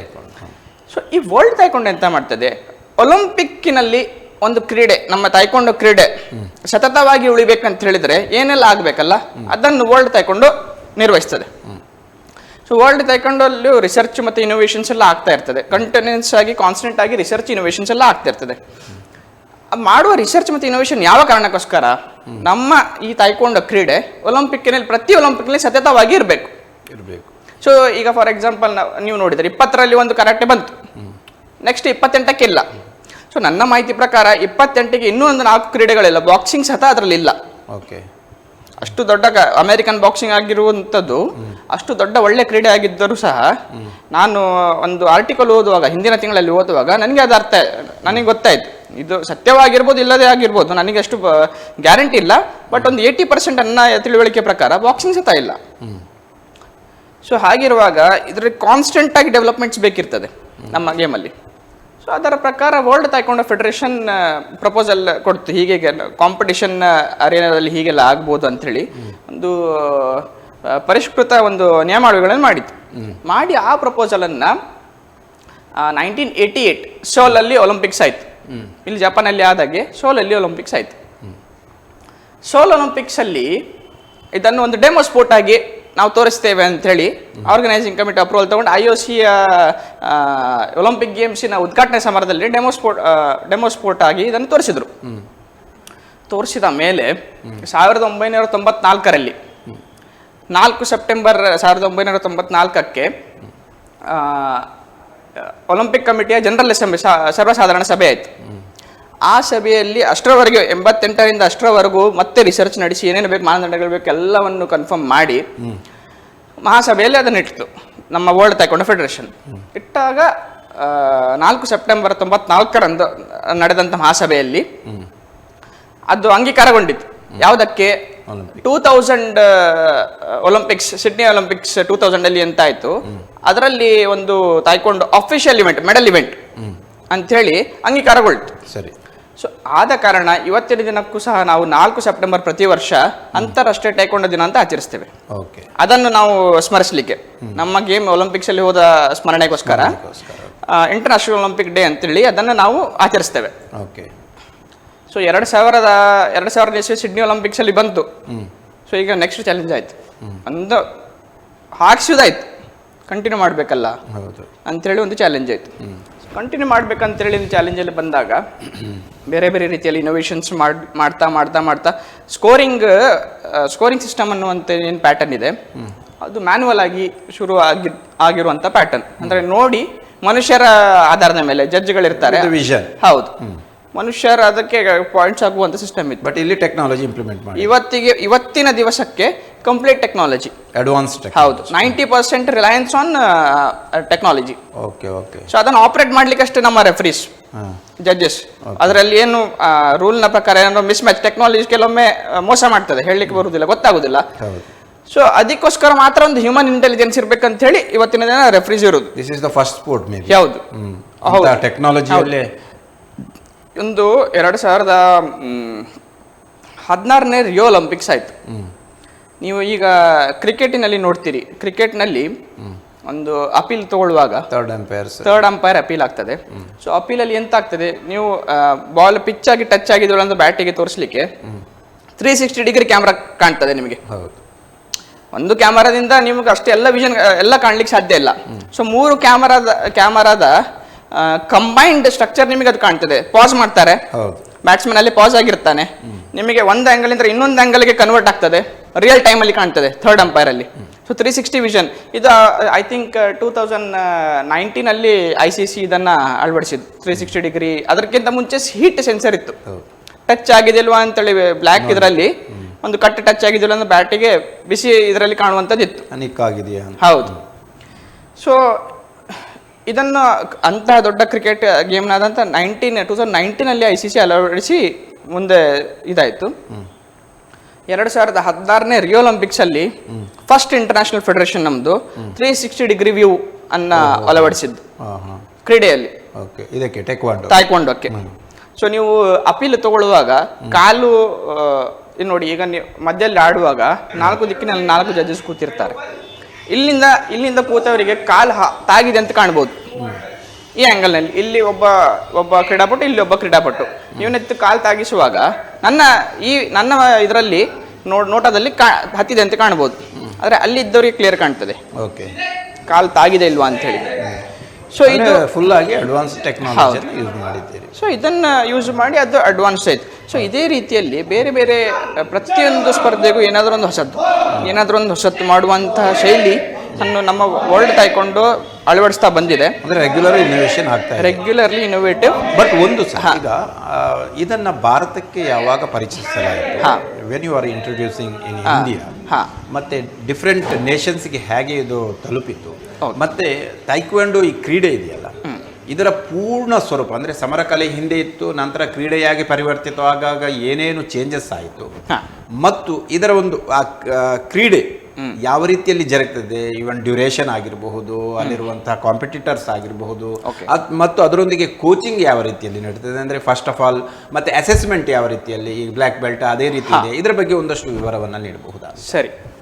ಸೊ ನಿಮ್ಮ ಮೊದಲ ಪ್ರಶ್ನೆ ಆದಂತಹ ಯಾವಾಗ ಭಾರತಕ್ಕೆ ಬಂತಂತೇಳಿ, ತಾಯ್ಕೊಂಡೋವನ್ನು ಭಾರತಕ್ಕೆ ಪರಿಚಯಿಸಿದವರು ಅವರಿಗೆ ಇವತ್ತಿನ ಬಿರುದು ಫಾದರ್ ಆಫ್ ತಾಯ್ಕೊಂಡೋ ಇಂಡಿಯಾ ಅಂತ ಅವ್ರದ್ದು ಬಿರುದಿದೆ, ಡಾಕ್ಟರ್ ಜಿಮ್ಮಿ ಜಗ್ತಾನಿ ಅಂತೇಳಿ. 70ರ ದಶಕದಲ್ಲಿ ಅವರು ವಿಯೆಟ್ನಾಂನಲ್ಲಿ ಕಲಿತು ಲಕ್ನೋನಲ್ಲಿ ಬಂದು ನೆಲೆಸಿದಾಗ ಅವರು ತಾಯ್ಕೊಂಡೋವನ್ನು ಭಾರತಕ್ಕೆ ಪರಿಚಯಿಸಿದರು. ಸೊ ಭಾರತವನ್ನು ಪರಿಚಯಿಸುವಾಗಲೂ ಸಹ ಅಷ್ಟು ಸುಲಭದ ಕೆಲಸ ಇರಲಿಲ್ಲ. ನ್ಯಾಷನಲ್ ಗೇಮ್ಸಲ್ಲಿ ವರ್ಲ್ಡ್ ತಾಯ್ಕೊಂಡು ಹೇಗೆ ಅಲ್ಲಿ IOC ಇಂಟರ್ನ್ಯಾಷನಲ್ ಒಲಿಂಪಿಕ್ ಕಮಿಟಿಯಲ್ಲಿ ಒಂದು ಡೆಮೋ ಅಂತ ಮಾಡಿತ್ತಲ್ಲ, ಅದೇ ರೀತಿಯಲ್ಲಿ ಒಂದು ನ್ಯಾಷನಲ್ ಗೇಮ್ ಅಲ್ಲಿ ಡೆಮೋ ಸ್ಪೋರ್ಟ್ ಆಗಿ ಅವರು ಇದನ್ನು ಡೆಮಾನ್ಸ್ಟ್ರೇಷನ್ ಪರಿಚಯಿಸಿದ್ರು. ಆ ಡೆಮಾನ್ಸ್ಟ್ರೇಷನ್ಗೆ ರಾಜೀವ್ ಗಾಂಧಿ ಅವರು ಉಪಸ್ಥಿತರಿದ್ದರು. ಸೊ ಅವರಿಗೆ ಹೇಳಿ ಇದೊಂದು ಕ್ರೀಡೆ ಇದೆ, ಒಲಿಂಪಿಕ್ನಲ್ಲಿದೆ, ನಮ್ಮ ನ್ಯಾಷನಲ್ ಗೇಮ್ಸ್ ಅಲ್ಲಿ ಮಾಡುವ ಅಂತ ಹೇಳಿ ಅವರಿಗೆ ಆ ಸಮಯದಲ್ಲಿ ಪ್ರಪೋಸಲ್ ಕೊಟ್ಟಿದ್ರು. ಸರಿ. ಸೊ ತದನಂತರ ಭಾರತದಲ್ಲಿ ಒಂದು ತಾಯ್ಕೊಂಡೋ ಫೆಡರೇಷನ್ ಆಫ್ ಇಂಡಿಯಾ ಅನ್ನುವಂತಹ ಒಂದು ಗವರ್ನಿಂಗ್ ಬಾಡಿ ಎಸ್ಟಾಬ್ಲಿಷ್ ಆಯಿತು ಅವರ ನೇತೃತ್ವದಲ್ಲಿ, ಯಾರು ಡಾಕ್ಟರ್ ಜಿಮ್ಮಿ ಜಗ್ತಾನಿ ನೇತೃತ್ವದಲ್ಲಿ.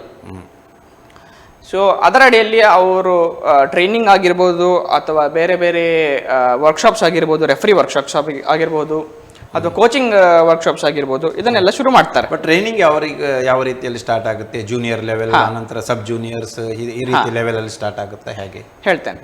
ಸೊ ಇದು ಭಾರತದಲ್ಲಿ ಸ್ಥಾಪಿತಗೊಂಡ ಒಂದು ವಿಷಯ. ಅಂತಾರಾಷ್ಟ್ರೀಯ ಮಟ್ಟದಲ್ಲೂ ಸಹ ಹಾಗೆ ಬೇರೆ ಬೇರೆ ದೇಶಗಳಲ್ಲಿ ವರ್ಲ್ಡ್ ತಾಯ್ಕೊಂಡೋಗಳು ತಮ್ಮ ಈಗ ತಾಯ್ಕೊಂಡೋ ಫೆಡರೇಷನ್ ಆಫ್ ಇಂಡಿಯಾ ಇಲ್ಲಿ ಮಾಡಿದ್ರು. ಯಾವುದೇ ಒಂದು ಫೆಡರೇಷನ್ ಆದ ಕೂಡಲೇ ಅದಕ್ಕೆ ಇದಿಲ್ಲ, ವರ್ಲ್ಡ್ ಫೆಡರೇಷನ್ ಮಾನ್ಯತೆ ಕೊಡಬೇಕು. ಅವ್ರು ಇಲ್ಲಿ ಮಾನ್ಯತೆ ಅವರಿಗೆ ಕೇಳಿ ಇಲ್ಲಿ ಸಂಸ್ಥೆ ಸ್ಥಾಪಿಸಿ ಮಾನ್ಯತೆ ತಗೊಂಡ್ರು. ಅದೇ ರೀತಿಯಲ್ಲಿ ಎಲ್ಲ ಕಡೆಯಲ್ಲೂ ಅದೊಂದು ಪ್ರಚಲಿತ ಆಯ್ತು. ಒಲಿಂಪಿಕ್ಸ್ಗೆ ಸೇರ್ತದೆ ಅಂತ ಹೇಳುವಾಗ 2000 ನಂತರ ತುಂಬಾ ಪ್ರಚಲಿತ ಆಯ್ತು, ಪಾಪ್ಯುಲರ್ ಆಯ್ತು. ಹೌದು. ಸೊ ಇವತ್ತಿನ ದಿನಕ್ಕೆ ಅಂತಾರಾಷ್ಟ್ರೀಯ ಫೆಡರೇಷನ್ ನಲ್ಲಿ 213 ನೇಷನ್ಸ್, 213 ದೇಶಗಳು ಮೆಂಬರ್ ಆಗಿವೆ. ತಾಯ್ಕೊಂಡೋದಲ್ಲಿ 213 nations, world's largest federation sir. ನಮ್ಮ ಇಂಟರ್ನ್ಯಾಷನಲ್ ಒಲಿಂಪಿಕ್ ಕಮಿಟಿಯಲ್ಲೂ 98 ರಾಷ್ಟ್ರಗಳೇನೋ ಇವೆ. ಇದರಲ್ಲಿ 213 ರಾಷ್ಟ್ರಗಳು ಮತ್ತೆ ಒಂದು ರೆಫ್ಯೂಜಿ ಟೀಮ್ ರೆಫ್ಯೂಜಿ ಅಂದ್ರೆ ಯಾರು ನಿರಾಶ್ರಿತರಿದ್ದಾರೆ, ಅಲ್ಲಿ ಲೆಬನನ್ ಮತ್ತೆ ಈ ಕ್ಷೇತ್ರದಲ್ಲಿ ನಿರಾಶ್ರಿತರಿದ್ದಾರೆ, ಇರಾಕ್ ಯುದ್ಧದಲ್ಲಿ ನಿರಾಶ್ರಿತರಾದವರಿದ್ದಾರೆ, ಅವರದೊಂದು ಸಪರೇಟ್ ಟೀಮ್ ಇದೆ. ಅವರಿಗೆ ಯಾವ ರಾಷ್ಟ್ರ ಪ್ರತಿನಿಧಿಸುವ ಅಂತ ಗೊತ್ತಿಲ್ಲ.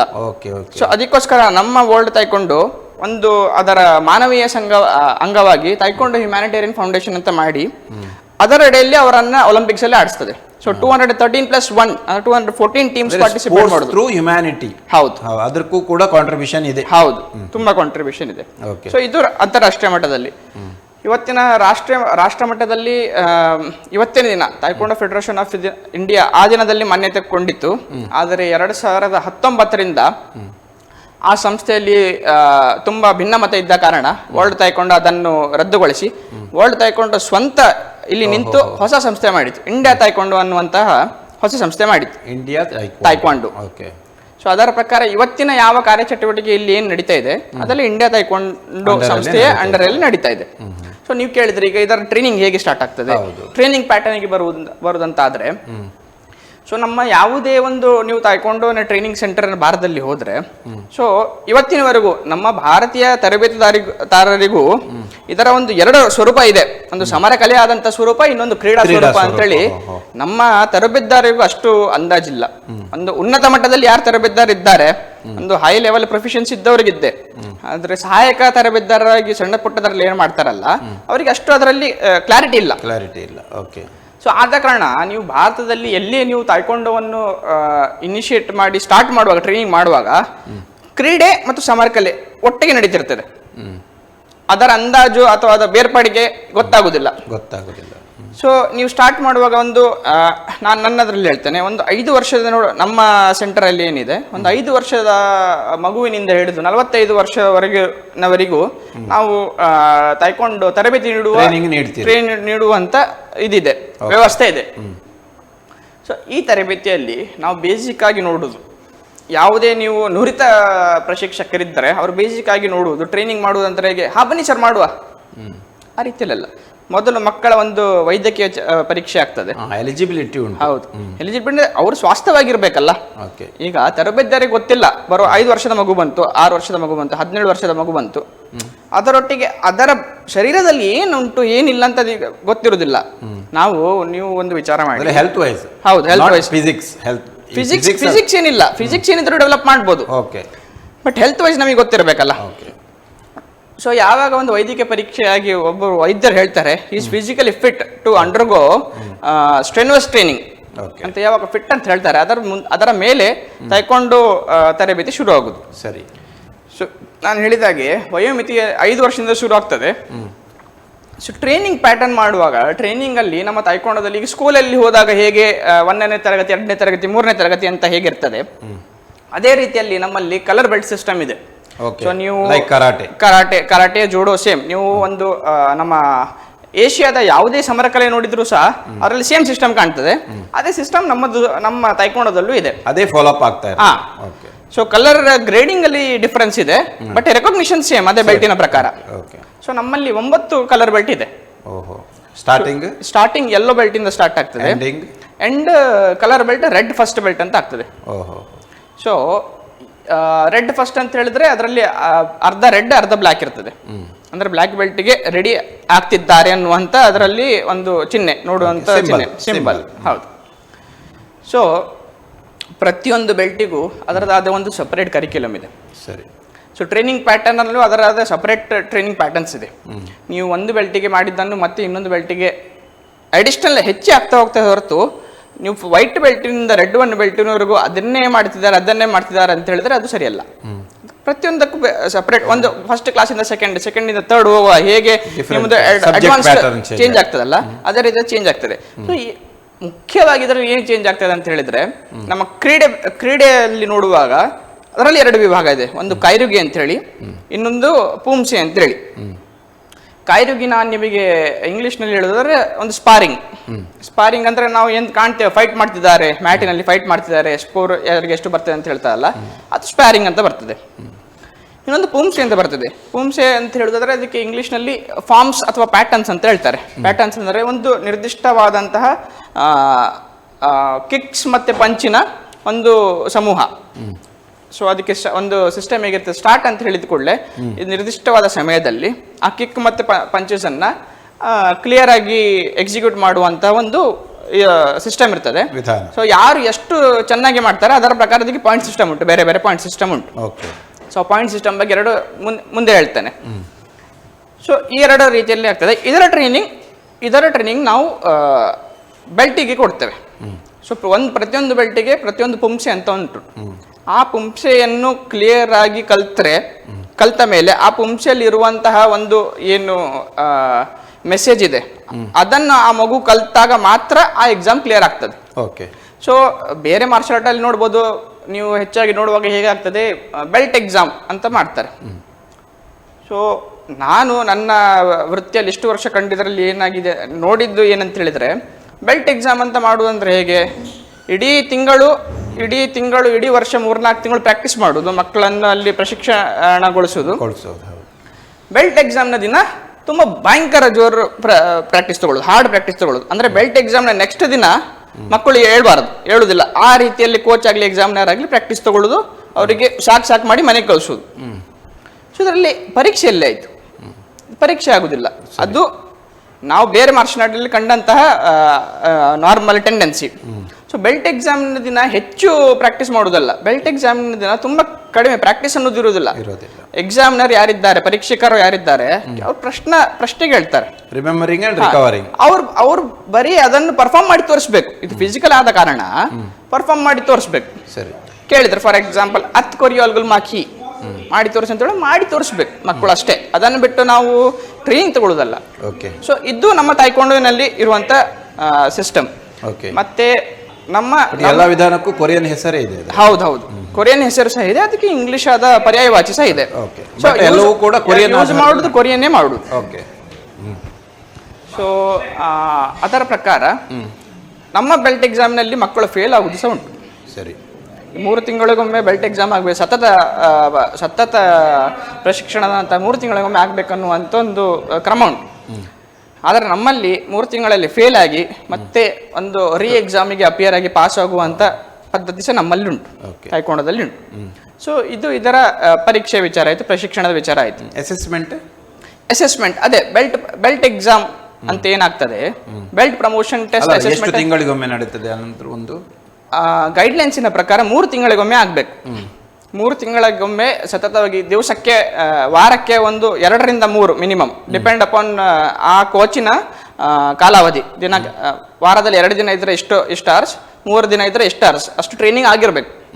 ಒಂದು ವಿಷಯದ ಬಗ್ಗೆ ಟ್ರೈನಿಂಗ್ ಪ್ಯಾಟರ್ನ್ಸ್ ಅಲ್ಲೂ ಬೇರೆ ಬೇರೆ ಪ್ಯಾಟರ್ನ್ಸ್ ಇದೆ. ಒಂದು ಕೋಚ್ ಕಳಿಸುವುದೊಂದಾಗ್ತದೆ, ಆಮೇಲೆ ಸೆಲ್ಫ್ ಲರ್ನಿಂಗ್ ಒಂದಾಗ್ತದೆ. ಸೊ ಆ ಪ್ಯಾಟರ್ನ್ ಎಲ್ಲ ಫಾಲೋ ಮಾಡಿ ವಾರದಲ್ಲಿ ಇಷ್ಟು ನಿಗದಿತ ಗಂಟೆಗಳ ಟ್ರೈನಿಂಗ್ ಆಗಿ ಅದರ ನಂತರ 3 ತಿಂಗಳು ಈ ಟ್ರೈನಿಂಗ್ ಆದರೆ 3 ತಿಂಗಳಿಗೊಮ್ಮೆ ಆಗ್ಬೇಕಂತ ಉಂಟು. ಸೊ ಕೆಲವೊಮ್ಮೆ 3 ತಿಂಗಳಿಗೆ ಆಗ್ತದೆ, ಕೆಲವೊಮ್ಮೆ ಟ್ರೈನಿಂಗ್ ಕಮ್ಮಿ ಇರುವ ಕಾರಣ 6 ತಿಂಗಳಿಗೊಮ್ಮೆ ಆಗ್ತದೆ. ಸೊ ನಿಯಮ ಪ್ರಕಾರ 3 ತಿಂಗಳಿಗೊಮ್ಮೆ ಕಲರ್ ಬೆಲ್ಟ್ ಟೆಸ್ಟ್ ಆಗಬೇಕು. ಸೊ ಇದು ಅಸೆಸ್ಮೆಂಟಿಗೆ ಇರುವಂತಹ ಮೂಲಭೂತ ಕ್ರೈಟೇರಿಯಾ. ಸೊ ಅದೇ ರೀತಿಯಲ್ಲಿ ಈ ಮಕ್ಕಳಿಗೆ, ಸಣ್ಣ ಮಕ್ಕಳಿಗೆ ಬಂದ ಮಕ್ಕಳಿಗೆ ನಾನು ನೋಡಿರುವುದು ಅಂತ ಹೇಳಿದ್ರೆ, ನೀವು ಕೋಚಿಂಗ್ ಬಗ್ಗೆ ಒಂದು ಕೇಳಿದ್ರಿ, ಹೇಗೆ ಕೋಚಿಂಗ್ ಇದು ಹೇಗೆ, ಅಥವಾ ನಾನು ಪೋಷಕರಿಗೆ ಒಂದು ಮೆಸೇಜ್ ಕೊಡುವುದಾದ್ರೆ, ನೀವು ಒಂದು ತಾಯ್ಕೊಂಡು ಕೋಚಿಂಗ್ ವಿಧಾನ ಇರ್ತದೆ ಬೇರೆ ಬೇರೆ ಸ್ಪೋರ್ಟ್ಸ್ ಗಳಲ್ಲಿ, ಒಂದು ವಾರ್ಮ್ ಅಪ್ ಸ್ಟೇಟಸ್, ನಂತರದ ಸ್ಟೇಟಸ್. ಹೌದು. ಸೊ ಅದೇ ರೀತಿಯಲ್ಲಿ ಬಂದ ಕೂಡಲೇ ಮಕ್ಕಳಿಗೆ ನಾವು ಕಿಕ್ ಮಾಡುದು, ಪಂಚ್ ಮಾಡುದು ಅಲ್ಲ, ಆ ವಿಚಾರದಲ್ಲಿ ಇರುವುದಿಲ್ಲ. ತುಂಬಾ ಮಕ್ಕಳು ನಾನು ನೋಡಿರುವ ಹಾಗೆ ತಾಯ್ಕೊಂಡೋಗಿ ಸೇರ್ತಾರೆ, 1-2 ತಿಂಗಳು ಸೇರಿದ ಮೇಲೆ ಬಿಟ್ಟು ಹೋಗಿ ಬಿಡ್ತಾರೆ. ಯಾಕಂದ್ರೆ ಮಕ್ಕಳಿಗೆ ಅದು ಗೊತ್ತಿರೋದಿಲ್ಲ, ಪೋಷಕರಿಗೆ ತುಂಬಾ ಗಡಿಬಿಡಿ ಇರ್ತದೆ. ಯಾಕೆ ಅದು, ನಮ್ಮ ಮಕ್ಕಳಿಗೆ ಇನ್ನು ಕಿಕ್ ಕಲಿಸ್ತಾ ಇಲ್ಲ, ಇನ್ನು ಪಂಚ್ ಕಲಿಸ್ತಾ ಇಲ್ಲ, 2 ತಿಂಗಳಿಂದ ಮಾಡ್ತಿದ್ದಾನೆ, ನಮ್ಮ ಮಕ್ಕಳು ಇನ್ನೂ ಏನು ಮಾಡ್ತಾ ಇಲ್ಲ ಅಂತ ಹೇಳ್ತಾರೆ. ಸೊ ಅದು ಅವರಲ್ಲಿರುವಂತ ಒಂದು ಹುಮ್ಮಸ್ಸಾಗಿರ್ಬೋದು, ಅಥವಾ ಏನೋ ಒಂದು ಮಾಡಬೇಕು ಅನ್ನೋ, ಬೇಗ ಆಗ್ಬೇಕು ಅನ್ನುವಂತ ಒಂದು ಗಡಿಬಿಡಿ ಇರ್ಬೋದು, ಇನ್ಸ್ಟೆಂಟ್ ಆದಂತ. ಹೌದು. ಅದನ್ನೇ ಇವತ್ತಿನ ಪೋಷಕರು ಸಹ, ಮಿಲೇನಿಯಲ್ ಪೋಷಕರು, ಜೆನ್ಜಿ ಪೋಷಕರು ಸಹ ಆಗಿದ್ದಾರೆ. ಸೊ ಅವರಿಗೆಲ್ಲ ನೀವು ರೀಲ್ ನೋಡಿದ ಕೂಡಲೇ ಎಲ್ಲ ಆಗ್ಬೇಕು, ಹಾಗೆ ಉಂಟು, ಇನ್ಸ್ಟೆಂಟ್ ರಿಟರ್ನ್ಸ್ ಬೇಕು. ಹೌದು. ಸೊ ಮ್ಯಾಗಿ ಸಹ ಈಗ 2 ನಿಮಿಷದಲ್ಲಿ ಆಗ್ಲಿಕ್ಕಿಲ್ಲ, ಬೇಗ ಆಗ್ಬೇಕು, ಹಾಗೆ ಉಂಟು ನಮ್ಮ ಸಮಾಜದಲ್ಲಿ ಈಗ. ಸೊ ಇದೊಂದು ತುಂಬ ವೈಜ್ಞಾನಿಕವಾಗಿ ನಡೆಸುವಂಥ ಪ್ರಶಿಕ್ಷಣದಿಂದ ಬಂದ ಮಗುವಿಗೆ ಮೊದಲ 1 ತಿಂಗಳು ನೀವು ವಾರ್ಮಪ್ ಮತ್ತೆ ಜನರಲ್ ವಾರ್ಮಪ್ ಮತ್ತು ಸ್ಪೆಸಿಫಿಕ್ ವಾರ್ಮಪ್ ನಲ್ಲೇ ಹೋಗ್ತದೆ. ಡ್ಯೂರೇಷನ್ ಅದೇ ಮಿನಿಮಮ್ 1 ತಿಂಗಳು ಅಂತ ಹೇಳಿದ್ದು. ಅಲ್ಲಲ್ಲ per day depends 1 hour to 1.5 hours. Okay. So ಕೆಲವೊಬ್ರು ಹೇಳ್ತಾರೆ ಪ್ರತಿದಿನ ನಿತ್ಯವಾಗಿ ಯಾಕಾಗುದಿಲ್ಲ, ನಿತ್ಯ ಮಾಡ್ಲಿಕ್ಕೆ ಸಹ ಅವಕಾಶ ಉಂಟು. ನಿತ್ಯ ಮಾಡುದಾದ್ರೆ ನೋಡಿ, ನೀವು ನಿತ್ಯವಾಗಿ ಒಂದು ಶ್ರಮ ಪಡಬೇಕಾದ್ರೆ ನಿಮಗೆ ಅದೇ ರೀತಿಯಲ್ಲಿ ಅದಕ್ಕೆ ಪೌಷ್ಟಿಕ ಆಹಾರ ಸಿಗ್ಬೇಕು. ಅದೇ ರೀತಿಯಲ್ಲಿ ಶ್ರಮ ಪಡೆದು ಪೌಷ್ಟಿಕ ಆಹಾರ ತಿನ್ನುವುದು ಅಷ್ಟಾಗುದಿಲ್ಲ. ಅದೇ ರೀತಿಯಲ್ಲಿ ಅದಕ್ಕೆ ವಿರಾಮ ಸಿಗ್ಬೇಕು, ರೆಸ್ಟ್ ಸಿಗ್ಬೇಕು. ಅದೇ ರೀತಿಯಲ್ಲಿ ರಿಕವರಿಗೆ ಸ್ವಲ್ಪ ಪೀರಿಯಡ್ ಇಡಬೇಕು. ರೆಸ್ಟಿಗೆ, ರಿಕವರಿಗೆ ಮತ್ತೆ ರೀಪ್ರಾಕ್ಟೀಸ್ಗೆ ಅವಕಾಶ ಇರಬೇಕು. ಸೊ ಇವತ್ತಿನ ದಿನದಲ್ಲಿ ಮಕ್ಕಳು ತಾಯ್ಕೊಂಡು ಅಷ್ಟೇ ಮಾಡುವುದಲ್ಲ, ಅವರಿಗೆ ಶಾಲೆ ಇದೆ, ಶಾಲೆಯೊಟ್ಟಿಗೆ ಬೇರೆ ಆಕ್ಟಿವಿಟೀಸ್ ಇದೆ, ಅದರಲ್ಲಿ ಒಂದು ಆಕ್ಟಿವಿಟಿಯಾಗಿ ತಾಯ್ಕೊಂಡು ಮಾಡೋದು. ಸೊ ಅದಕ್ಕೆ ಸೂಟೇಬಲ್ ಆಗಿ ಅವರ ಶೆಡ್ಯೂಲ್ ಹಾಳಾಗದ ಹಾಗೆ, ಅವರಿಗೆ ಓವರ್ ಸ್ಟ್ರೆಸ್ ಆಗದೆ ಇರುವ ಹಾಗೆ, ಸ್ಪೋರ್ಟ್ಸ್ ಇಂಜುರಿಯಿಂದ ಅವರನ್ನು ರಕ್ಷಿಸಲಿಕ್ಕೆ ವಾರದಲ್ಲಿ 2 ಅಥವಾ 3 ದಿನ 1 ರಿಂದ 1.5 ಗಂಟೆ depending on particular lesson plans to particular asking what is the benefit, what is the way for the achievements, ಇದೆಲ್ಲ ಬೇಕಾಗ್ತದಲ್ಲ ಸರ್? ಕರೆಕ್ಟ್. ಸೊ ನಾನು ಹೇಳಿದ್ದು ಇದೆಲ್ಲ ಮಾಡ್ಲಿಕ್ಕೆ ಅಚೀವ್ಮೆಂಟ್ ಮತ್ತೆ ನಾವು ಬೆನಿಫಿಟ್ಸ್ ಅನ್ನು ನೋಡುವಾಗ ಯಾವ ರೀತಿಯಲ್ಲಿ ಲಾಭ ನೋಡ್ತಿದ್ದಾರೆ ಅದನ್ನ ನಾವು ತಿಳ್ಕೊಳ್ಬೇಕು. ಮಕ್ಕಳಿಗೆ ಸ್ಪೋರ್ಟ್ಸ್ ಅಂದ್ರೆ ಒಂದು ಫಿಸಿಕಲ್ ಫಿಟ್ನೆಸ್, ಒಂದು ಮಾನಸಿಕ ದೃಢತೆ. ಈಗ ಡಿಫರೆಂಟ್ ಸ್ಪೋರ್ಟ್ಸ್ ಅಲ್ಲಿ ಅವರಲ್ಲಿ ಕಾನ್ಸಂಟ್ರೇಷನ್ ಹೆಚ್ಚುತ್ತದೆ, ಅಥವಾ ಅವರಲ್ಲಿ ಬ್ರಿಲಿಯನ್ಸ್ ಹೆಚ್ಚುತ್ತೆ, ಐಕ್ಯೂ ಲೆವೆಲ್ ಹೆಚ್ಚುತ್ತದೆ, ಇಂಥದ್ದೆಲ್ಲ ಇದೆ. ಹಾಗೆ ಇದರಲ್ಲಿ what is the speciality of this particular taekwondo? Speciality of taekwondo ಅಂತ ಹೇಳಿದ್ರೆ, ಇದರಲ್ಲಿ ಯಾವ ಮಕ್ಕಳು ಅಭ್ಯಾಸ ನಿರತರಾಗ್ತಾರ, ಫಸ್ಟ್ ಅಂಡ್ ಫಾರ್ಮೋಸ್ಟ್ ತುಂಬಾ ಡಿಸಿಪ್ಲಿನ್ಡ್ ಆಗ್ತಾರೆ.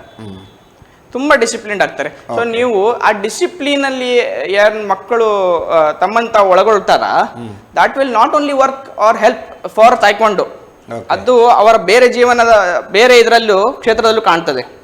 ನಮ್ಮಲ್ಲಿ ತುಂಬಾ ರೆಸ್ಪಾನ್ಸ್ ಇದೆ ಪ್ಯಾರೆಂಟ್ಸ್ ಇಂದ, ನಮ್ಮ ಮಗ ನಮ್ಮ ಮಾತೇ ಕೇಳ್ತಿರ್ಲಿಲ್ಲ ಸರ್, ಅದೆಂತಾಗಿದೆ ಯಾರಿಗೆ ಗೊತ್ತು, 3 ತಿಂಗಳಾಯ್ತು ನಮ್ಮ ಮುಂದೆ ಮಾತಾಡುದಿಲ್ಲ, ನಾವು ಹೇಳಿದ್ರೆ ಏನು ಆಯ್ತಮ್ಮ ಅಂತ ಹೇಳ್ತಾನೆ, ಆಯ್ತಪ್ಪ ಅಂತ ಹೇಳ್ತಾನೆ, ಊಟ ತಿಂಡಿದ ವಿಷಯಕ್ಕೆ ತುಂಬಾ ಕಟ್ಟುನಿಟ್ಟಾಗಿರ್ತಾನೆ.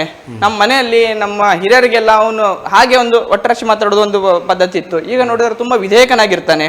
ಸೊ ಇದನ್ನ ನೀವು ಶಿಸ್ತು ಬರ್ತದೆ, ಇದನ್ನು ಶುರು ಮಾಡಿದ ಕೂಡಲೇ ಶಿಸ್ತು ಬರ್ತದೆ. ಇದಾದ ಮೇಲೆ ನೀವು ನೋಡಿದ್ರೆ ಎಜಿಲಿಟಿ ಇದರಲ್ಲಿ ತುಂಬಾ ಹೆಚ್ಚಾಗ್ತದೆ. ಎಜಿಲಿಟಿ ಮೂವ್ಮೆಂಟ್ ನಮ್ದು ಮ್ಯಾಚ್ ಏನಾಗ್ತದೆ ಅದು 1 ನಿಮಿಷದ 3 ರೌಂಡ್ ಇರ್ತದೆ. ಸೊ 1 ನಿಮಿಷದಲ್ಲಿ ನೀವು ಮ್ಯಾಕ್ಸಿಮಮ್ ಪಾಯಿಂಟ್ಸ್ ತಗೊಳ್ಬೇಕು. ಮ್ಯಾಕ್ಸಿಮಮ್ ಪಾಯಿಂಟ್ಸ್ ತಗೊಳ್ಬೇಕಂದ್ರೆ ಅದಕ್ಕೆ ಬೇಕಾದ ಪರ್ಮಿಟೆಡ್ ಟೆಕ್ನಿಕ್ಸ್ ಅನ್ನ ನೀವು ಅಪ್ಲೈ ಮಾಡಬೇಕು on mat. So permitted technique apply ಮಾಡೋದು ಅಂತ ಹೇಳಿ ಮನಸ್ಸಿನಲ್ಲಿ ನಾವು ಮನೋವೇಗದಲ್ಲಿ ವಿಚಾರ ಮಾಡ್ತೇವೆ, ಈಗ ನಾನು ನೆಕ್ಸ್ಟ್ ಈ ಕಿಕ್ ಹೊಡಿತೇನೆ, ಸ್ಪಿನ್ನಿಂಗ್ ಹೊಡಿತೇನೆ, ಬ್ಯಾಕ್ ಹೋಗ್ತೇನೆ, ಮಾಡ್ತೇನೆ ಅಂತೇಳಿ. ಬಟ್ ಅದನ್ನು ನಾವು ಮಾಡುವಾಗ ಶಾರೀರಿಕವಾಗಿ ಅದು ಆಗುದಿಲ್ಲ. ಸೊ ಅದಕ್ಕೆ ಅಜಿಲಿಟಿ ಟ್ರೈನಿಂಗ್ ಅಲ್ಲಿ ನಮ್ದು ತುಂಬಾ ಕ್ವಿಕ್ ಆಗ್ತದೆ, ಗ್ರಹಿಕೆ ಬಹಳ ಅದನ್ನು ನಾವು ಪ್ರಾಕ್ಟೀಸ್ ಮಾಡಿಸಿ ಕ್ವಿಕ್ ಆಗ್ತಾನೆ, ಚುರುಕಾಗ್ತಾನೆ. ಯಾವುದೇ ಕ್ರೀಡಾಪಟು ನಮ್ಮಲ್ಲಿ ಪ್ರಾಕ್ಟೀಸ್ ಮಾಡುವಾಗ ಚುರುಕಾಗ್ತಾರೆ. ಇದು ನೀವು ಫಿಸಿಕಲ್ ಮಾನದಂಡ ನೋಡ್ಬೋದು.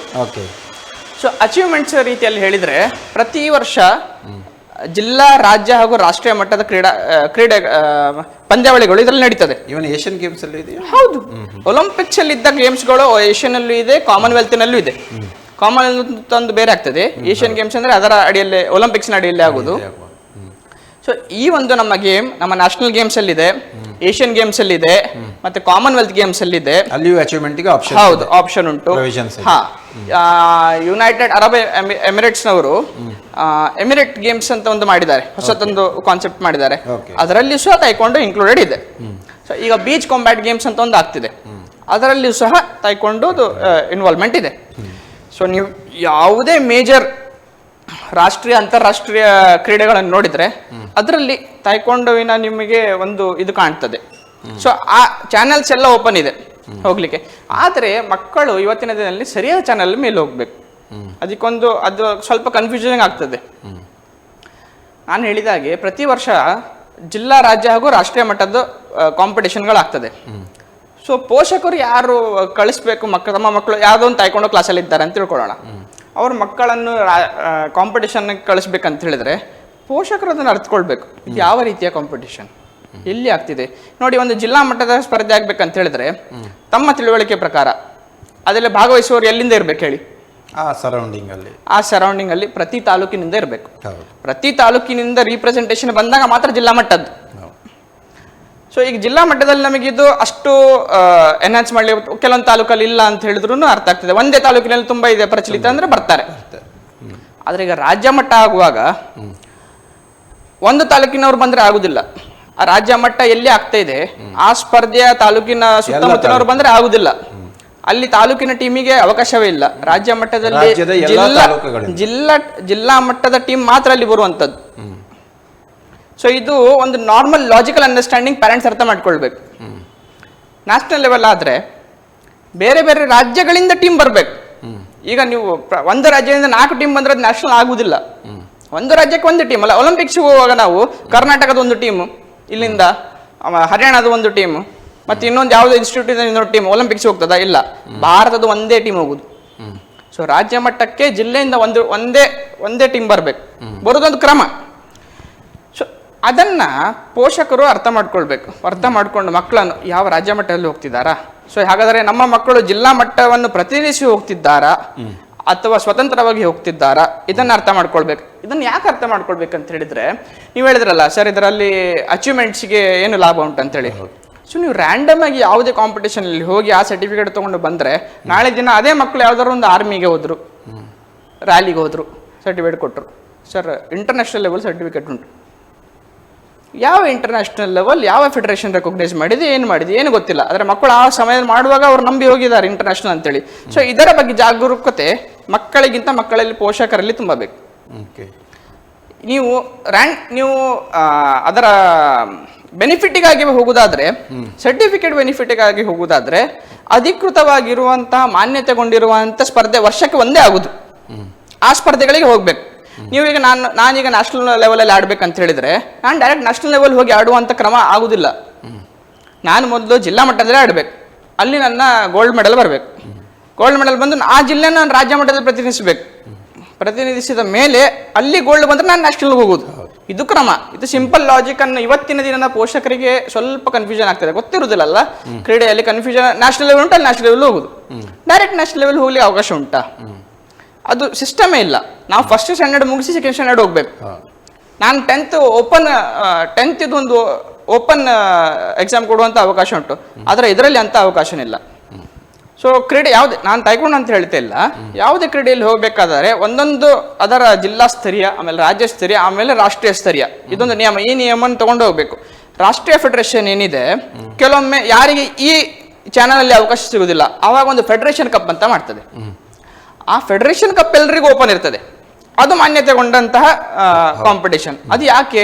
ಹೊಸತ್ತೆ ಯಾವ್ದಾದ್ರು ಟ್ಯಾಲೆಂಟ್ ಇದ್ರೆ, ಈಗ ಒಬ್ರು ಯಾರಾದ್ರೂ ಪ್ರಾಕ್ಟೀಸ್ ಮಾಡಿ ಒಂದು ಕ್ಯಾಟಗರಿ ಅಂಡರ್ 54 ಅಲ್ಲಿ ಗೋಲ್ಡ್ ಮೆಡಲ್ ಹೊಡಿತಾ ಇದ್ದಾರೆ, ಆಗ್ತಾನೆ ಇರ್ತದೆ. ಆದ್ರೆ ಸೆಕೆಂಡ್ ಇದ್ದವನು ಅವನಿಗೆ ಅವಕಾಶ ಸಿಗುದಿಲ್ಲ, ಸಿಲ್ವರ್ ಮೆಡಲ್ ಆದವನಿಗೆ ಮೇಲೆ ಹೋಗ್ಲಿಕ್ಕೆ ಅವಕಾಶ ಸಿಗುದಿಲ್ಲ. ಪ್ರತಿ ವರ್ಷ ಮಾಡಿಯೂ ಸಹ ಅವ್ನು ಯಾರು ಒಳ್ಳೆ ಪ್ರಾಕ್ಟೀಸ್ ಮಾಡ್ತಾನೆ ಅವನೇ ಮುಂದೆ ಹೋಗ್ತಿದ್ದಾನೆ.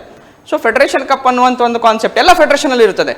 ಅದು ಯಾಕೆ? ಈಗ ಸೆಕೆಂಡ್ ಥರ್ಡ್ ಬಂದವರು ಯಾರು ಇರ್ತಾರೆ ಅವರಿಗೊಂದು ಅವಕಾಶ ಸಿಗ್ಲಿ, ರಾಷ್ಟ್ರೀಯ ಮಟ್ಟದಲ್ಲಿ ನೋಡುವ ಮಿಂಚ್ತಾರ ಹೇಗೆ, ಅವರ ಇದು ಏನುಂಟು ಅಂತೇಳಿ ಒಂದು ಪ್ಲಾಟ್ಫಾರ್ಮ್ ಸಿಗ್ಲಿ ಅಂತ ಫೆಡರೇಷನ್ ಕಪ್ ಎಲ್ಲ ಫೆಡರೇಷನ್ ಸಾಮಾನ್ಯವಾಗಿ ಮಾಡ್ತದೆ. ಓಕೆ. ಸೊ ಇದೊಂದು ಕರೆಕ್ಟ್ ಚಾನಲ್ ಮಕ್ಕಳಿಗೆ ಕ್ರೀಡೆಯಲ್ಲಿ, ಯಾವುದೇ ಕ್ರೀಡೆ, ತಾಯ್ಕೊಂಡವಲ್ಲಿಯೂ ತಾಯ್ಕೊಂಡ ಕ್ರೀಡಾ ವಿಭಾಗದಲ್ಲಿ ಮುಂದುವರಲಿಕ್ಕೆ ಒಂದು ಕರೆಕ್ಟ್ ಚಾನಲ್. ಓಕೆ ವೀಕ್ಷಕರೇ, ಮುಖಾಮುಖಿ ಕಾರ್ಯಕ್ರಮದಲ್ಲೊಂದು ವಿರಾಮದ ಬಳಿಕ ಮತ್ತೆ ಮುಖಾಮುಖಿ ಕಾರ್ಯಕ್ರಮ ಮುಂದುವರಿಯುತ್ತದೆ.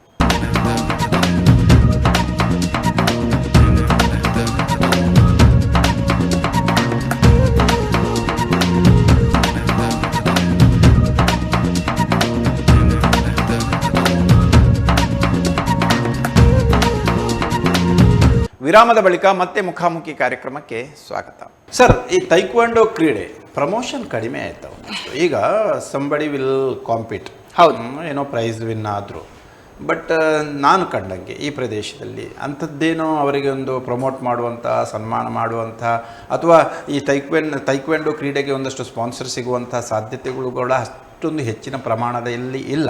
ಇದನ್ನು ಹೆಚ್ಚಿಸುವಂತಹ ಪ್ರಯತ್ನದಲ್ಲಿ ತಾವೇನಾದರೂ ಕೆಲಸ ಮಾಡಿದರೆ ಇನ್ನಷ್ಟು ಹೆಚ್ಚಿನ ಮಕ್ಕಳು ಇದಕ್ಕೆ ಸೇರ್ಪಡೆಯಾಗುವ ಸಾಧ್ಯತೆ ಇದೆ. ಈಗ ನೀವು ಕಂಪ್ಯಾರಿಟಿವ್ಲಿ ನಾವು ಕರಾಟೆಯನ್ನು ಅಥವಾ ಇನ್ನಿತರ ಕ್ರೀಡೆಗಳನ್ನು ತೆಗೆದುಕೊಂಡಾಗ ಈ ತೈಕ್ವಾಂಡೋ ಕ್ರೀಡೆಗೆ ಅಷ್ಟೊಂದು ಸ್ಪಾನ್ಸರ್ಶಿಪ್ಪು ಅಥವಾ ಪ್ರಮೋಷನ್ಸ್ ಕೆಲಸಗಳು ಆಗ್ತಾ ಇಲ್ಲ. ಈಕೆ ಏನಾದರೂ ಮಾಡಬೇಕಾಗಬಹುದಾ?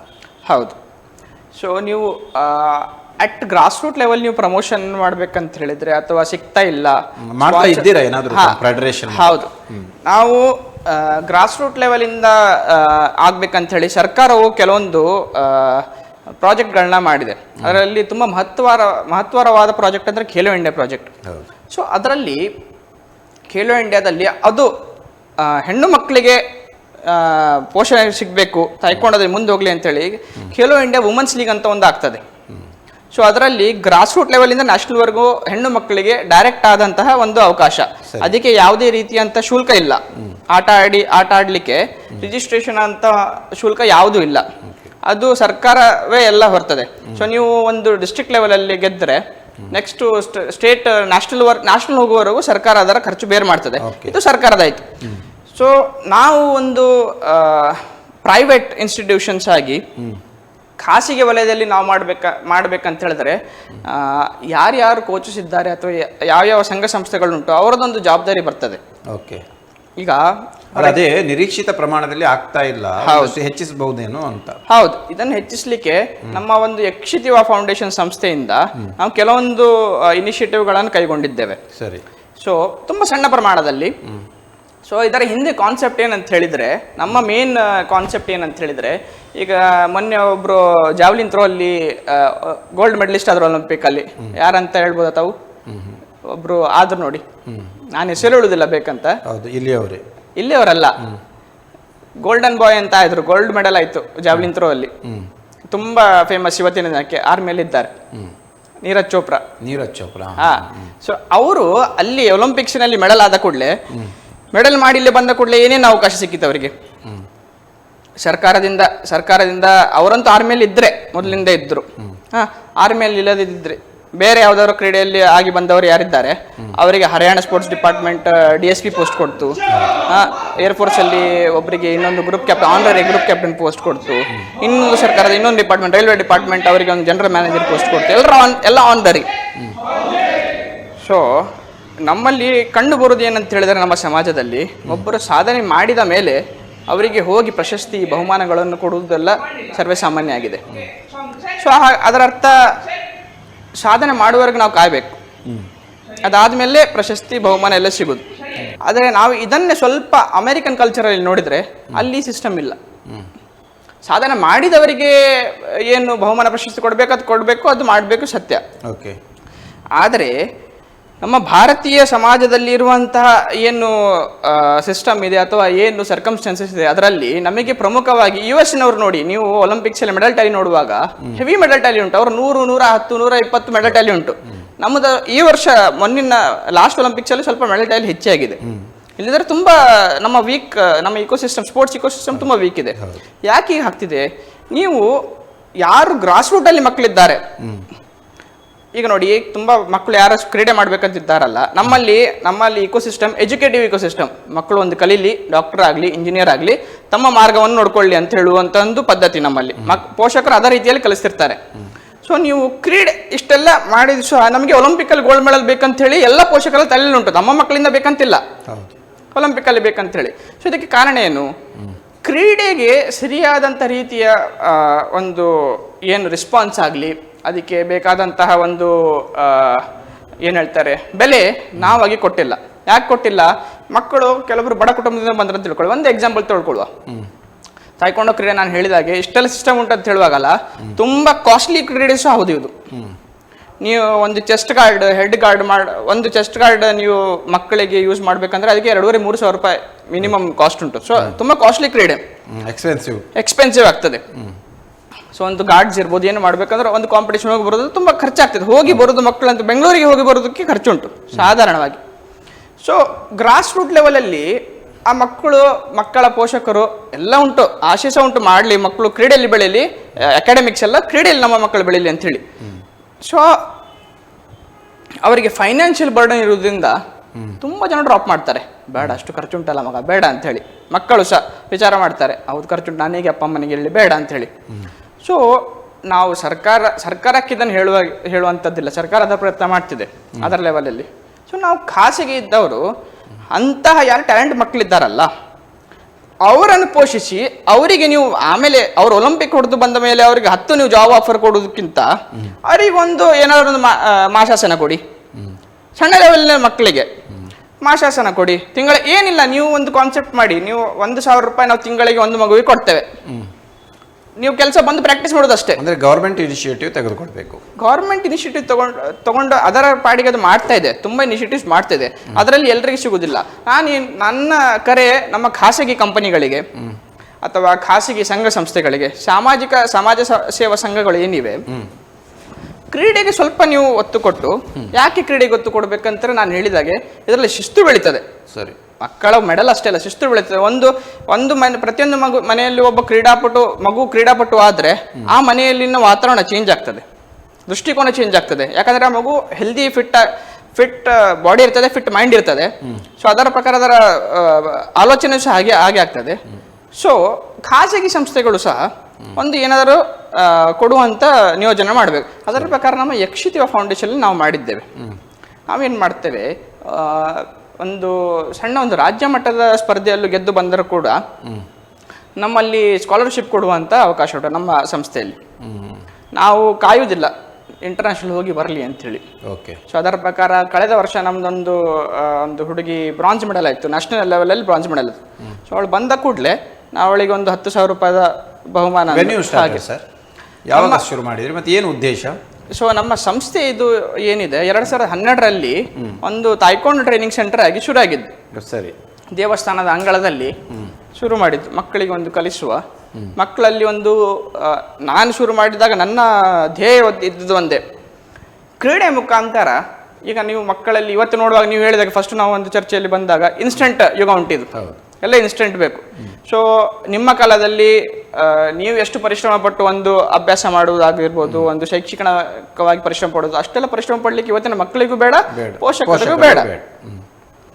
ಸೊ ಅದರಿಂದ ಏನಾಗ್ತಿದೆ, ಎಲ್ಲ ಮೊಬೈಲ್ ಯುಗದಲ್ಲಿ ಹೋಗುವಾಗ ಮಕ್ಕಳಿಗೆ ಮೊಬೈಲಲ್ಲಿ ಒಳ್ಳೆಯದು ಸಹ ಸಿಗ್ತದೆ, ಬೇಡದಿರೋ ವಿಷಯಗಳು ಆರಾಮಾಗಿ ಸಿಗ್ತದೆ, ಆರಾಮಾಗಿ ಸಿಗ್ತದೆ. ಸೊ ಅಡಿಕ್ಟ್ ಆಗುವಂಥದ್ದು ತುಂಬ ಇದೆ. ಸೊ ಆದ ಕಾರಣ ನಾನು ತಾಯ್ಕೊಂಡು ಟ್ರೈನಿಂಗ್ ಶುರು ಮಾಡುವಾಗ ನನ್ನ ಉದ್ದೇಶ ಇದ್ದದ್ದು ಒಂದೇ, ಮಕ್ಕಳಿಗೆ ಈಗ ನೀವು ಮನೆಯಲ್ಲಿ ಕೂತು ಹಾಗೆ ಮಾಡಬಾರ್ದು, ಅದು ಸಂಸ್ಕಾರ ಅಲ್ಲ, ಇದು ನಮ್ಮ ಸಂಸ್ಕಾರ ಅಲ್ಲ, ನೀವು ಹೀಗೆ ನಡ್ಕೊಳ್ಬೇಕು, ಹೀಗೆ ಮಾತಾಡಬಾರ್ದು ಅಂತ ಹೇಳಿದ್ರೆ ಮಕ್ಕಳು ಕೇಳುವುದಿಲ್ಲ, ಅದು ಕಂಟ್ರೋಲ್ ಇಲ್ಲ. ಸೊ ಅದಕ್ಕೋಸ್ಕರ ನೀವು ಸಂಸ್ಕಾರ ದರ್ಶಿಸಲಿಕ್ಕೆ ಒಂದು ಸಂಸ್ಕಾರ ದರ್ಶಿನಿ ಅಂತ ಒಂದು ನೀವು ಕ್ಲಾಸ್ ಮಾಡಿದ್ರು ಸಹ ಕೇಳೋದಿಲ್ಲ, ಮಕ್ಕಳು ಅಲ್ಲಿ ಬರುವುದು ಸಹ ಇಲ್ಲ. ಹೌದು, ಪ್ಯಾರೆಂಟ್ಸ್ ತಂದು ಬರುವುದಿಲ್ಲ. ಸೊ ನಾನೇನು ಡಿಸೈಡ್ ಮಾಡಿದೆ, will do it through sports. ಹಾ. ಸೊ ಅದರ ಪ್ರಕಾರ ಫಸ್ಟ್ ನಮ್ಮಲ್ಲಿ ಬರ್ತಾರೆ ಮಕ್ಕಳು, ತಾಯ್ಕೊಂಡು ಟ್ರೈನಿಂಗ್ ಅಂತ ಬರ್ತಾರೆ. ನಾನು ನಿಮಗೆ ಒಂದು ಮಾತು ಹೇಳಿದೆ, 3 ತಿಂಗಳಲ್ಲಿ ಚೇಂಜ್ ಆಯ್ತು ಅಂತೇಳಿ. ತಾಯ್ಕೊಂಡೋವಿನ ಏನು ಮೂಲವಾದ ಟ್ರೈನಿಂಗ್ ಉಂಟಲ್ಲ, ಅದನ್ನು ನಾವು ಮಕ್ಕಳಿಗೆ ಕಲಿಸೋದು ಫಸ್ಟ್ ಪ್ರಯಾರಿಟಿ. ಅದರ ಒಟ್ಟಿಗೆ ನಾವು ಮಕ್ಕಳಿಗೆ ದಿನನಿತ್ಯ ಬೇಕಾದಂಥ ಸಂಸ್ಕಾರ ಕೆಲವೊಂದು ನಾವು ಮಕ್ಕಳಿಗೆ ಕಲಿಸ್ತೇವೆ. ನಮ್ಮಲ್ಲಿ ದಿನ ಬೆಳಿಗ್ಗೆ ಎದ್ದು ತಂದೆ ತಾಯಿಗೆ ನಮಸ್ಕಾರ ಮಾಡಬೇಕು. ತಂದೆ ತಾಯಿ ಅವರೇ ಹೇಳಿದ್ರೆ ಮಾಡುದಿಲ್ಲ ಮಕ್ಕಳು, ಏನ್ ಹೇಳುದು ಅದಿರ್ತದೆ. ನಾವು ಹೇಳುವಾಗ ಮಾಸ್ಟರ್ ಹೇಳ್ತಿದ್ದಾರೆ, ಕೋಚ್ ಹೇಳ್ತಿದ್ದಾರೆ, ನಮಸ್ಕಾರ ಮಾಡುವ. ಸೊ ಅದರಲ್ಲಿ 1-2 ಸಲ ಮಾಡಿದ ಕೂಡಲೇ 3ನೇ ಸಲ ಅಭ್ಯಾಸ ಆಗ್ತದೆ. ಸೊ ನಮ್ಮ ಭಾರತೀಯ ಸಂಸ್ಕೃತಿ ಪ್ರಕಾರ ತಂದೆ ತಾಯಿಗೆ ನಮಸ್ಕಾರ ಮಾಡಿದ ಕೂಡಲೇ ಎಲ್ಲ ದೇವರಿಗೆ ಮುಟ್ಟಿದಾಗ ಆಯ್ತು. ಸೊ ಅದೊಂದು ಸಂಸ್ಕಾರ ಇನ್ಬಿಲ್ಟ್ ಆಯ್ತು ಒಂದು ವಿಷಯದಲ್ಲಿ. ಎರಡನೇದು, ಕೆಲವೊಂದು ಮಕ್ಕಳಿಗೆ ಗೊತ್ತಿರುವುದಿಲ್ಲ, ಹಠ ಮಾಡ್ತಾರೆ, ಅಪ್ಪ ಅಮ್ಮನಿಗೆ ಹಠ ಮಾಡಿ ತಿರುಗಿ ಮಾತಾಡುವುದೆಲ್ಲ ಇರ್ತದೆ. ಸೊ ಅದನ್ನು ನಾವು ಅವರು ಪೋಷಕರು ಬಂದು ಹೇಳಬೇಕಂತ ಇಲ್ಲ, ನಮಗೆ 1-2-3 ಇದರಲ್ಲಿ ಗೊತ್ತಾಗ್ತದೆ ಮಕ್ಕಳ ಹೇಗೆ ಉಂಟು, ಅವರ ಮನಸ್ಥಿತಿ ಹೇಗೆ ಉಂಟು ಅಂತೇಳಿ ಗ್ರಹಿಸ್ತೇವೆ. ಇದು ಮಾಡಬಾರ್ದು, ಇದು ಮಾಡೋದು ನೀವು ತಪ್ಪು, ಇದು ಮಾಡಬಾರ್ದು ಅಂತ ಹೇಳುವ ಒಂದು ಕಲಿಕೆ ಅವ್ರಿಗೆ ನಾವು ದಿನ ಹೇಳುದು. ಹೇಳಿ ಅವರಿಗೇನು ಅದು ಸರಿಯಾ ತಪ್ಪ ಗೊತ್ತಿಲ್ಲ, ಮಾಸ್ಟರ್ ದಿನ ಹೇಳ್ತಿದ್ದಾರೆ. ಅಂದ್ರೆ even counselling also one part of this major part, very major part. ನಾವು ಮಕ್ಕಳನ್ನ ಅಡ್ಮಿಷನ್ ತಗೊಳ್ಳುವಾಗ ನಮ್ಮ ಅಕಾಡೆಮಿ ಕೌನ್ಸಿಲಿಂಗ್ ಮಾಡಿ ಅಡ್ಮಿಷನ್ ಮಾಡಿಸ್ತೇವೆ. ಅಂದ್ರೆ ಫಸ್ಟ್ ಕೌನ್ಸಿಲಿಂಗ್ ಸೆಷನ್ ನಂಗೆ ಅರ್ಥ ಆಗ್ತದೆ ಮಗುವಿನ ಗುಣ ಹೇಗುಂಟು, ವಿಚಾರಧಾರೆ ಹೇಗೆ ಉಂಟು, ಮತ್ತೆ ಇದಕ್ಕೆ ನಾನು ತಾಯ್ಕೊಂಡು ಮುಖಾಂತರ ಹೇಗೆ ಅದಕ್ಕೆ ಪರಿಹಾರ ನೀಡಬಹುದು, ಇದನ್ನು ಚೇಂಜ್ ಮಾಡಬಹುದು ಅಂತ ಹೇಳಿ. ಸೊ ಅದರ ಪ್ರಕಾರ ಬೇಸಿಕ್ ಮೂಲಭೂತವಾದಂಥದ್ದು ಏನು ಬೇಕಲ್ಲ. ಸೊ 3-4 ತಿಂಗಳಲ್ಲಿ ಮಕ್ಕಳು ಡಿಫ್ರೆನ್ಸ್ ಕಾಣ್ತದೆ. ತಾಯ್ಕೊಂಡೋದಂತೂ ಇದ್ದೇ ಇದೆ, ಅದ್ರ ಜೊತೆಗೆ ಸಂಸ್ಕಾರವು ಮಕ್ಕಳಲ್ಲಿ ಕಂಡು ಬರ್ತದೆ. ಅಂದ್ರೆ sports through personality develop.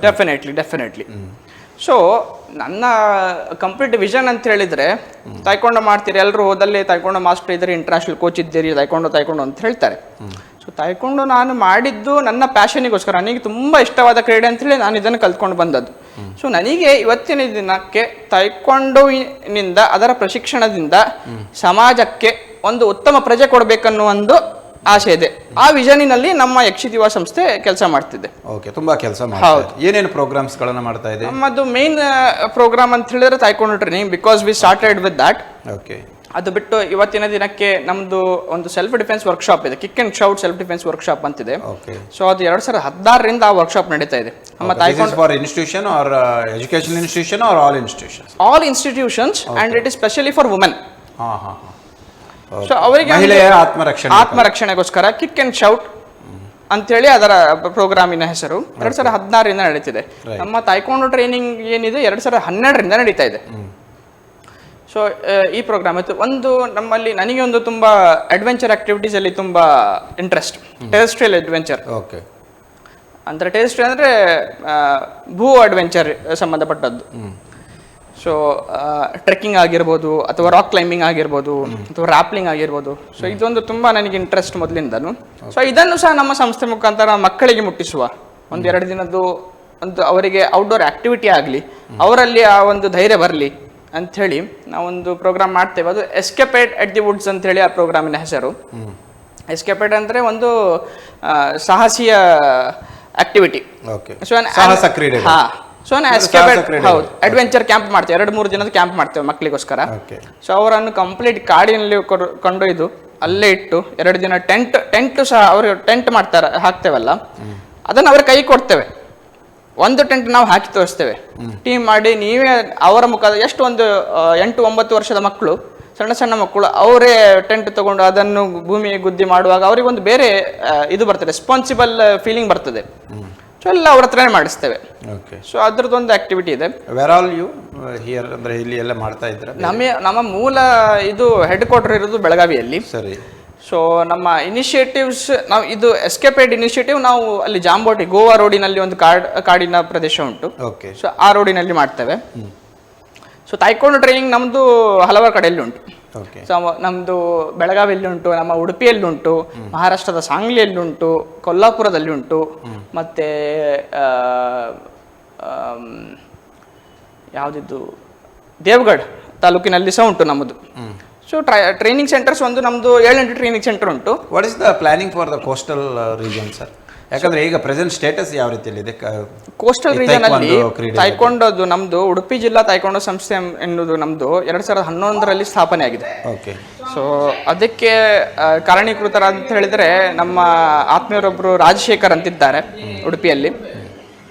So ಅವರು ಕಲಿತು ಆಮೇಲೆ ಮಾಡುವ ಅಂತ ಹೇಳಿ ಅವರು 2011ರಲ್ಲಿ ಸ್ಥಾಪನೆ ಮಾಡಿದ್ದಾರೆ.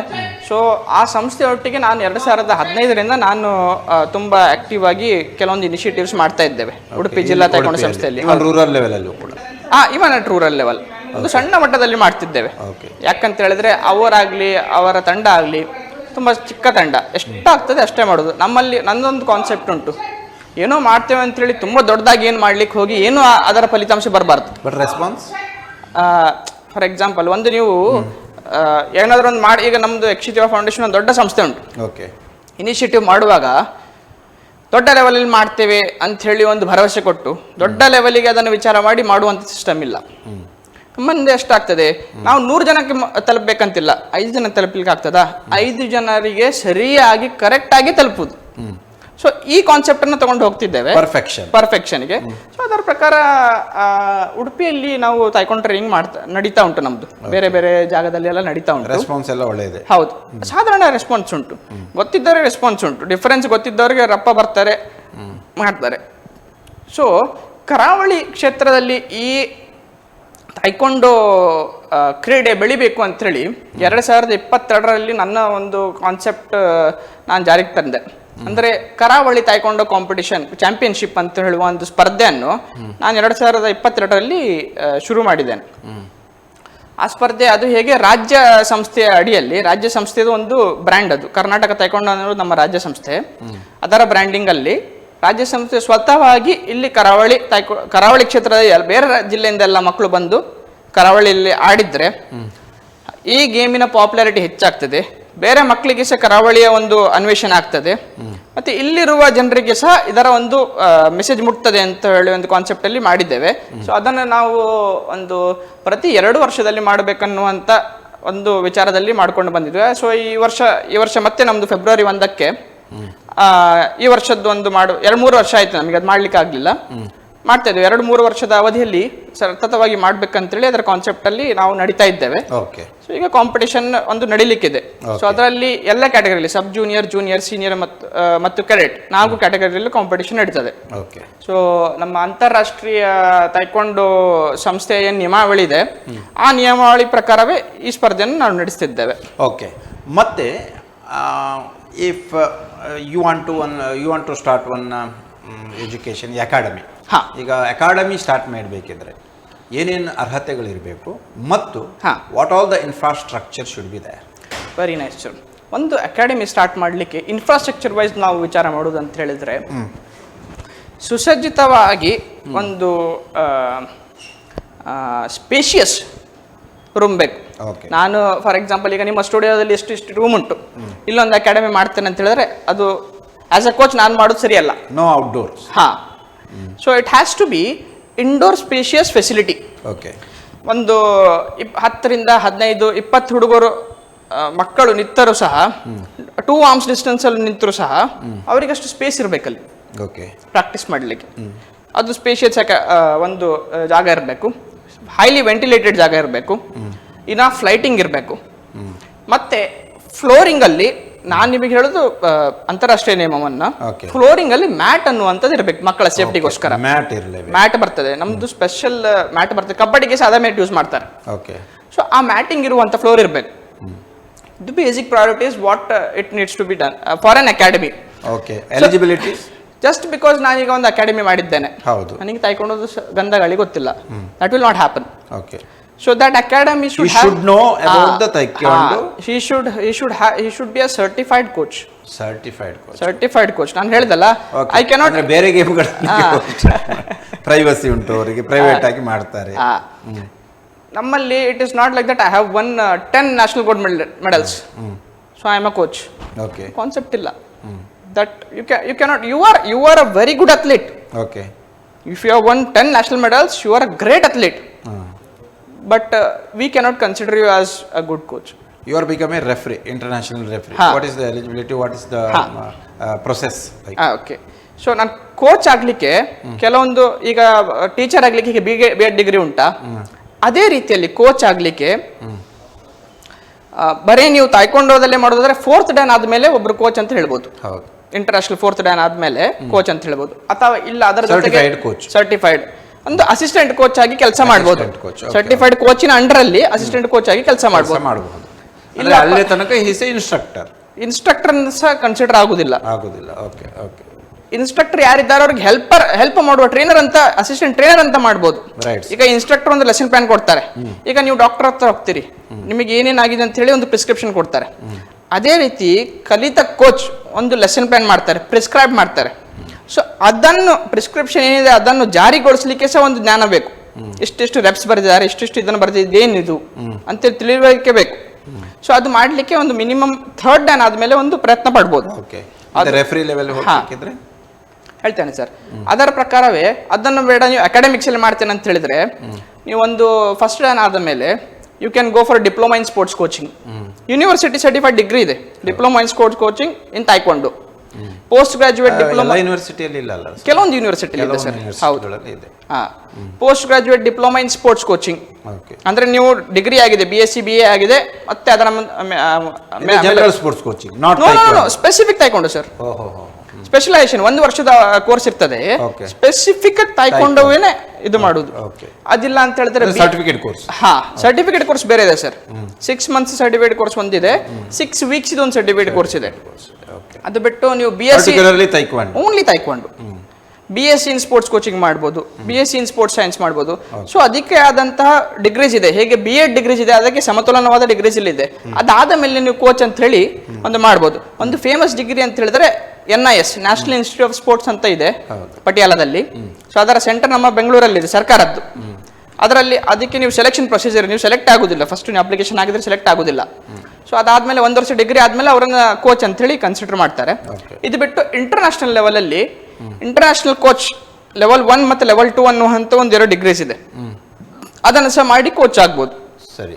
ಸೊ ರೆಫ್ರಿಗೆ ಬರುವ, ಈಗ ರೆಫ್ರಿಗೆ ಬರ್ಬೇಕಂತ ಹೇಳಿದ್ರೆ ರೆಫ್ರಿಯಲ್ಲಿ ಬೇರೆ ಬೇರೆ ಆದಂತಹ ಒಂದು ಹೈರಾರ್ಕಿ ಇದೆ.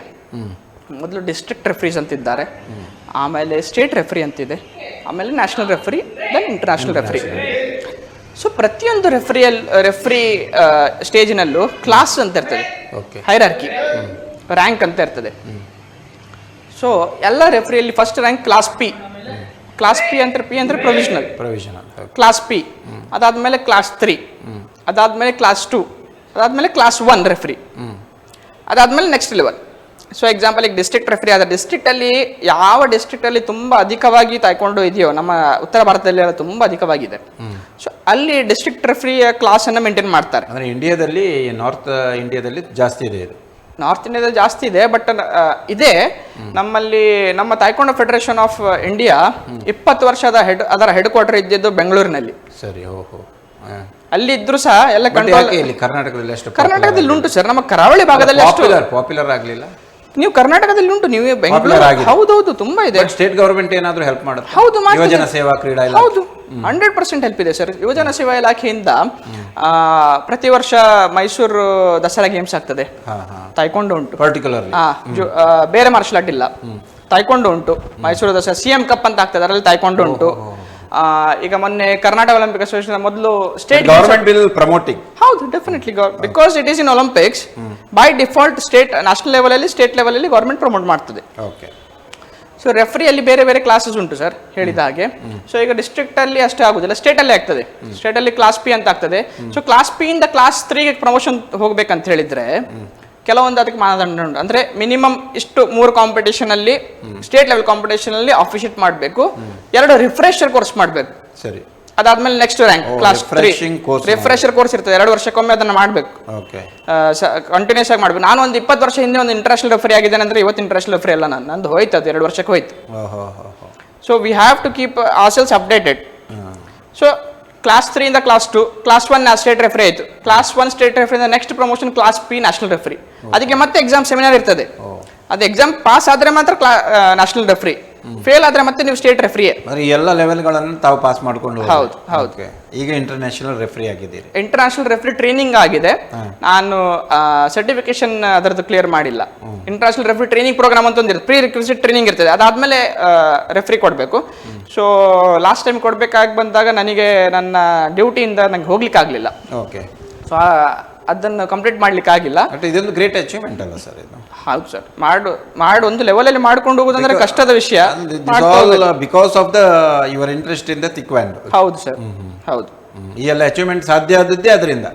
ಹೌದು ಸರ್, ಆ ಪ್ಯಾಷನ್ ಇಂದ, ಮತ್ತೆ ಅದರಿಂದ ಅಂತ ಹೇಳುವುದಕ್ಕಿಂತಲೂ ಗುರುಗಳ ದೇವರ ಅನುಗ್ರಹದಿಂದ, ನಮ್ಮ ಹಿರಿಯರ ಅನುಗ್ರಹದಿಂದ ಸಾಧ್ಯವಿಲ್ಲ, ನಮ್ಮಿಂದ ಮಾಡ್ಲಿಕ್ಕೆ ಅಂತ ಅಷ್ಟು ಸಾಧ್ಯ ಅಲ್ಲ ಸರ್ ಇದು.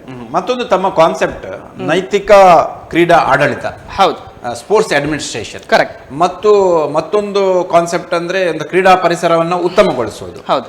ಮತ್ತೊಂದು ತಮ್ಮ ಕಾನ್ಸೆಪ್ಟ್ ನಾನು ಗಮನಿಸಿದಂತೆ ಕ್ರೀಡೆಯ ಮೂಲಕ ಯೋಗ ಅಥವಾ ತಮ್ಮ ಏನು ಪ್ರಾದೇಶಿಕವಾದಂತಹ ಪರಂಪರಾನುಗತವಾದಂತಹ ಕೆಲವೊಂದು ಪದ್ಧತಿಗಳು ಮತ್ತು ಕೆಲವೊಂದು ಅನುಷ್ಠಾನಗಳನ್ನು ಇದರ ಮೂಲಕ ಅಳವಡಿಸಿಕೊಂಡು ಸಂಪೂರ್ಣವಾದಂತಹ ಒಂದು ವ್ಯಕ್ತಿತ್ವ ನಿರ್ಮಾಣದ ಗುರಿ. ಇದೆಲ್ಲ ಹೇಗಿರುತ್ತೆ ಸರ್? ಮೊದಲನೇದಾಗಿ ಹೇಳಿದಾಗ ನೈತಿಕ ಕ್ರೀಡಾಡಳಿತ, okay, ethical sports governance, different concept ಇದೊಂದು. ಡಿಫರೆಂಟ್ ಅಂತಲ್ಲ, ಗೊತ್ತಿರುವ ಕಾನ್ಸೆಪ್ಟ್. ಈಗ ನಾನು ಅದರ ಅರ್ಥ ಹೇಳಿದ್ಕೊಂಡು ನಿಮಗೆ ಸಹ ಲಾಜಿಕಲಿ ಕ್ಲಿಕ್ ಆಗ್ತದೆ. ಸೊ ನೈತಿಕ ಕ್ರೀಡಾಡಳಿತ ಎಲ್ಲಿಂದ ಸ್ಟಾರ್ಟ್ ಮಾಡೋದು, ಏನಿದು, ವಾಟ್ ಇಸ್ ದಿಸ್? ಸ್ಪೋರ್ಟ್ಸ್ ನೋಡಿ ಸರ್, ಒಂದು ಸ್ಪೋರ್ಟ್ ನೀವು ಅದನ್ನು ನಡೆಸಬೇಕಂತ ಹೇಳಿದ್ರೆ ಅದರ ಅಡ್ಮಿನಿಸ್ಟ್ರೇಷನ್ ಗಟ್ಟಿದ್ದಾಗ ಮಾತ್ರ ಆ ಸ್ಪೋರ್ಟಿಗೆ ಒಂದು ಬೆಲೆ ಬರ್ತದೆ. ಸೊ ನಮ್ಮ ತಾಯ್ಕೊಂಡೋವಿನ ಅಡ್ಮಿನಿಸ್ಟ್ರೇಷನ್ ತುಂಬ ಗಟ್ಟಿ ಇದೆ ಇಂಟರ್ನ್ಯಾಷನಲ್ ಲೆವೆಲಲ್ಲಿ ಅಂತ ಹೇಳಿ ಇವತ್ತು ನಾವು ಇಲ್ಲಿ ಕರಾವಳಿಯಲ್ಲಿ ಉಡುಪಿಯಲ್ಲಿ ಕೂತು ತಾಯ್ಕೊಂಡ ಬಗ್ಗೆ ಮಾತಾಡ್ತಿದ್ದೇವೆ.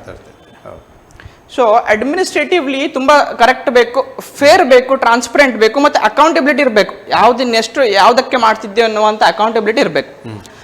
ಸೊ ಇದನ್ನು ನಮ್ಮ ಸ್ಪೋರ್ಟ್ಸಲ್ಲಿ ಬೇಕಂತ ಹೇಳಿ ನಾನು ತುಂಬ ಪ್ರಯತ್ನ ಪಡ್ತಿದ್ದೇನೆ ಸರ್, ಕೆಲಸ ಅದಕ್ಕೋಸ್ಕರ ಮಾಡ್ತಿದ್ದೇನೆ. ಈಗ ಏನಾಗ್ತಿದೆ ಸರ್, ಒಂದು ತಾಯ್ಕೊಂಡೋದ ಹೈರಾರ್ಕಿ ನಿಮಗೆ ಹೇಳ್ತೇನೆ, ನಾನು ತಾಯ್ಕೊಂಡೋದಿರೋದನ್ನ ಅದನ್ನು ಹೇಳ್ತೇನೆ, ಅದೇ ಬೇರೆ ಸ್ಪೋರ್ಟ್ಸಿಗೂ ಲಾಗು ಆಗ್ತದೆ. ಒಂದು ಏನಾರು ಆಗ್ಬೇಕಂತ ಹೇಳಿದ್ರೆ ಅಂತಾರಾಷ್ಟ್ರೀಯ ಫೆಡರೇಷನ್ ಅದಕ್ಕೊಂದು ರೂಲ್ ಮಾಡ್ತದೆ. ಅಂತಾರಾಷ್ಟ್ರೀಯ ಮಟ್ಟದಲ್ಲಿ ಆಗ್ಬೇಕಂತಂದ್ರೆ ಅದನ್ನು ರಾಷ್ಟ್ರೀಯ ಮಟ್ಟದಲ್ಲಿ ಮಾಡ್ಬೇಕಂದ್ರೆ ಅದನ್ನೇ ರಾಷ್ಟ್ರೀಯ ಫೆಡರೇಷನ್ ಅಳವಡಿಸಿಕೊಳ್ತದೆ. ಅದು ಹೊಸದು ಏನು ಮಾಡುವುದಿಲ್ಲ, ಅದನ್ನು ಅಳವಡಿಸಿಕೊಡ್ತದೆ. ಸೇಮ್ ಅದನ್ನೇ ರಾಜ್ಯ ಮಟ್ಟದ ಸಂಸ್ಥೆಯು ಅಳವಡಿಸ್ತದೆ, ಜಿಲ್ಲಾ ಮಟ್ಟ ಸಂಸ್ಥೆಯು ಅದನ್ನೇ ಅಳವಡಿಸಬೇಕು. ಅಂದ್ರೆ sports administration is A challenging concept. Very challenging sir, as of today it is very challenging. If sports administration is really good. ಆ ಸ್ಪೋರ್ಟ್ಸ್ ಇಕೋಸಿಸ್ಟಮ್ನ, ಫಾರ್ ಎಕ್ಸಾಂಪಲ್ ಒಂದು ಗೇಮ್ ಕ್ರಿಕೆಟಿನ ಅಡ್ಮಿನಿಸ್ಟ್ರೇಷನ್ ಗುಡ್ ಇದ್ರೆ ಆ ಇಕೋಸಿಸ್ಟಮ್ನ ಎಲ್ಲರೂ ಕೋಚಸ್ ಆಗಲಿ, ಪ್ಲೇಯರ್ಸ್ ಆಗಲಿ, ವಾಲಂಟಿಯರ್ಸ್ ಆಗಲಿ, umpires ಆಗಲಿ, ಎಲ್ಲರ ವೆಲ್ಫೇರ್ ಸಾಧ್ಯ ಉಂಟು. ನೀವು ಅಡ್ಮಿನಿಸ್ಟ್ರೇಷನ್ ಸ್ಟ್ರಾಂಗ್ ಆಗಿಲ್ಲ, administrative is one single self centric ಅಂತ ಹೇಳಿದ್ರೆ ಯಾರ ವೆಲ್ಫೇರ್ ಆಗುದಿಲ್ಲ. What all included in that sports for simple sir, ನಾನು ಹೇಳಿದೆ transparency. I always say that. Okay, basic subject. Very basic subject. What happens is, ಈಗ ಒಂದು motivation, regular motivation is there. The office bearers of any sports organization, they should be very transparent, sir. Okay. ಈಗ ನಾನೊಬ್ಬ ಜಿಲ್ಲಾ ಸಂಸ್ಥೆ ಇದೆ, ಜಿಲ್ಲಾ ಸಂಸ್ಥೆಯಲ್ಲಿ ಸತತವಾಗಿ 4 ವರ್ಷಕ್ಕೊಮ್ಮೆ ಇಲೆಕ್ಷನ್ ಆಗಬೇಕು. ಜಿಲ್ಲಾ ಸಂಸ್ಥೆಯಲ್ಲಿ ಬರುವಂಥ ಎಲ್ಲ ಅಧ್ಯಕ್ಷರಾಗಿರ್ಬೋದು, ಕಾರ್ಯದರ್ಶಿಗಳಾಗಿರ್ಬೋದು, ಉಪಾಧ್ಯಕ್ಷರಾಗಿರ್ಬೋದು, ಜಂಟಿ ಕಾರ್ಯದರ್ಶಿಗಳಾಗಿರ್ಬೋದು, ಇವರೆಲ್ಲರೂ ಯಾರು ಆ ಸ್ಥಾನವನ್ನು ಏರ್ತಾರೋ, ಯಾರು ಆ ಸ್ಥಾನಕ್ಕೆ ಇಲೆಕ್ಟ್ ಆಗಿ ಬರ್ತಾರೋ ಅವರ ಕೋರ್ ರೆಸ್ಪಾನ್ಸಿಬಿಲಿಟಿ ಏನಿರ್ಬೇಕು ಸರ್? ಈಗ ನಾನೇ ಅಧ್ಯಕ್ಷ ಮಾಡಿದ್ರೆ ನಾನೇನು ಹೇಳ್ತೇನೆ, ನಾನು ಡೆಡಿಕೇಶನ್ ಟು ದ ಸ್ಪೋರ್ಟ್ಸ್. ಈಗೋ ಈ ಸೆಲ್ಫ್ ಪ್ರೆಸ್ಟೀಜ್ ಅದೆಲ್ಲ ಬಿಡಬೇಕು. ಹೌದು.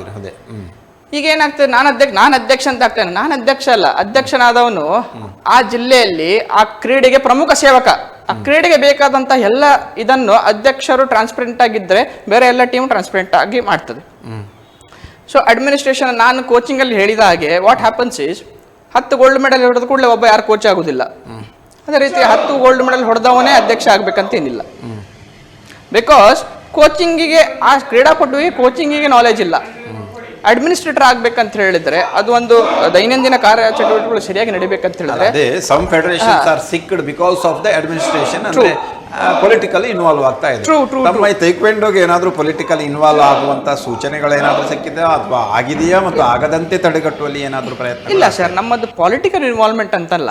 ನಾನು ನಿಮಗೆ ನಮ್ಮ ಚರ್ಚೆಯ ಶುರು ಒಂದು ಮಾತು ಹೇಳಿದೆ, ತೈಕ್ವಾಂಡೋ ಫೆಡರೇಷನ್ ಆಫ್ ಇಂಡಿಯಾ ಇಂಟರ್ನ್ಯಾಷನಲ್ ಅಲ್ಲ, ನಮ್ಮ ರಾಷ್ಟ್ರೀಯ ಫೆಡರೇಷನ್ ಇವತ್ತಿನ ದಿನ ಇಲ್ಲ, ಹೊಸ ಫೆಡರೇಷನ್ ಇದೆ ಅಂತ ಹೇಳಿದೆ. ಸೊ ನಾನು ಇವತ್ತಿನ ದಿನ ತೈಕ್ವಾಂಡೋ ನಮ್ಮ ತುಂಬಾ ಚೆನ್ನಾಗಿದೆ ಅಂತ ಹೇಳುವಾಗ ಅದರಲ್ಲಿರುವ ಫ್ಯಾಕ್ಟ್ಸ್ ಅನ್ನು ನಿಮ್ಮ ಮುಂದೆ ಸ್ಪಷ್ಟವಾಗಿ ಹೇಳಬೇಕು. ಆ ನಮ್ಮ ಫೆಡರೇಷನ್ ಯಾಕೆ ಉಳಿಲಿಲ್ಲ? TFI ಅನ್ನುವಂಥ ಒಂದು ಫೆಡರೇಷನ್ ಯಾಕೆ ಉಳಿಲಿಲ್ಲ?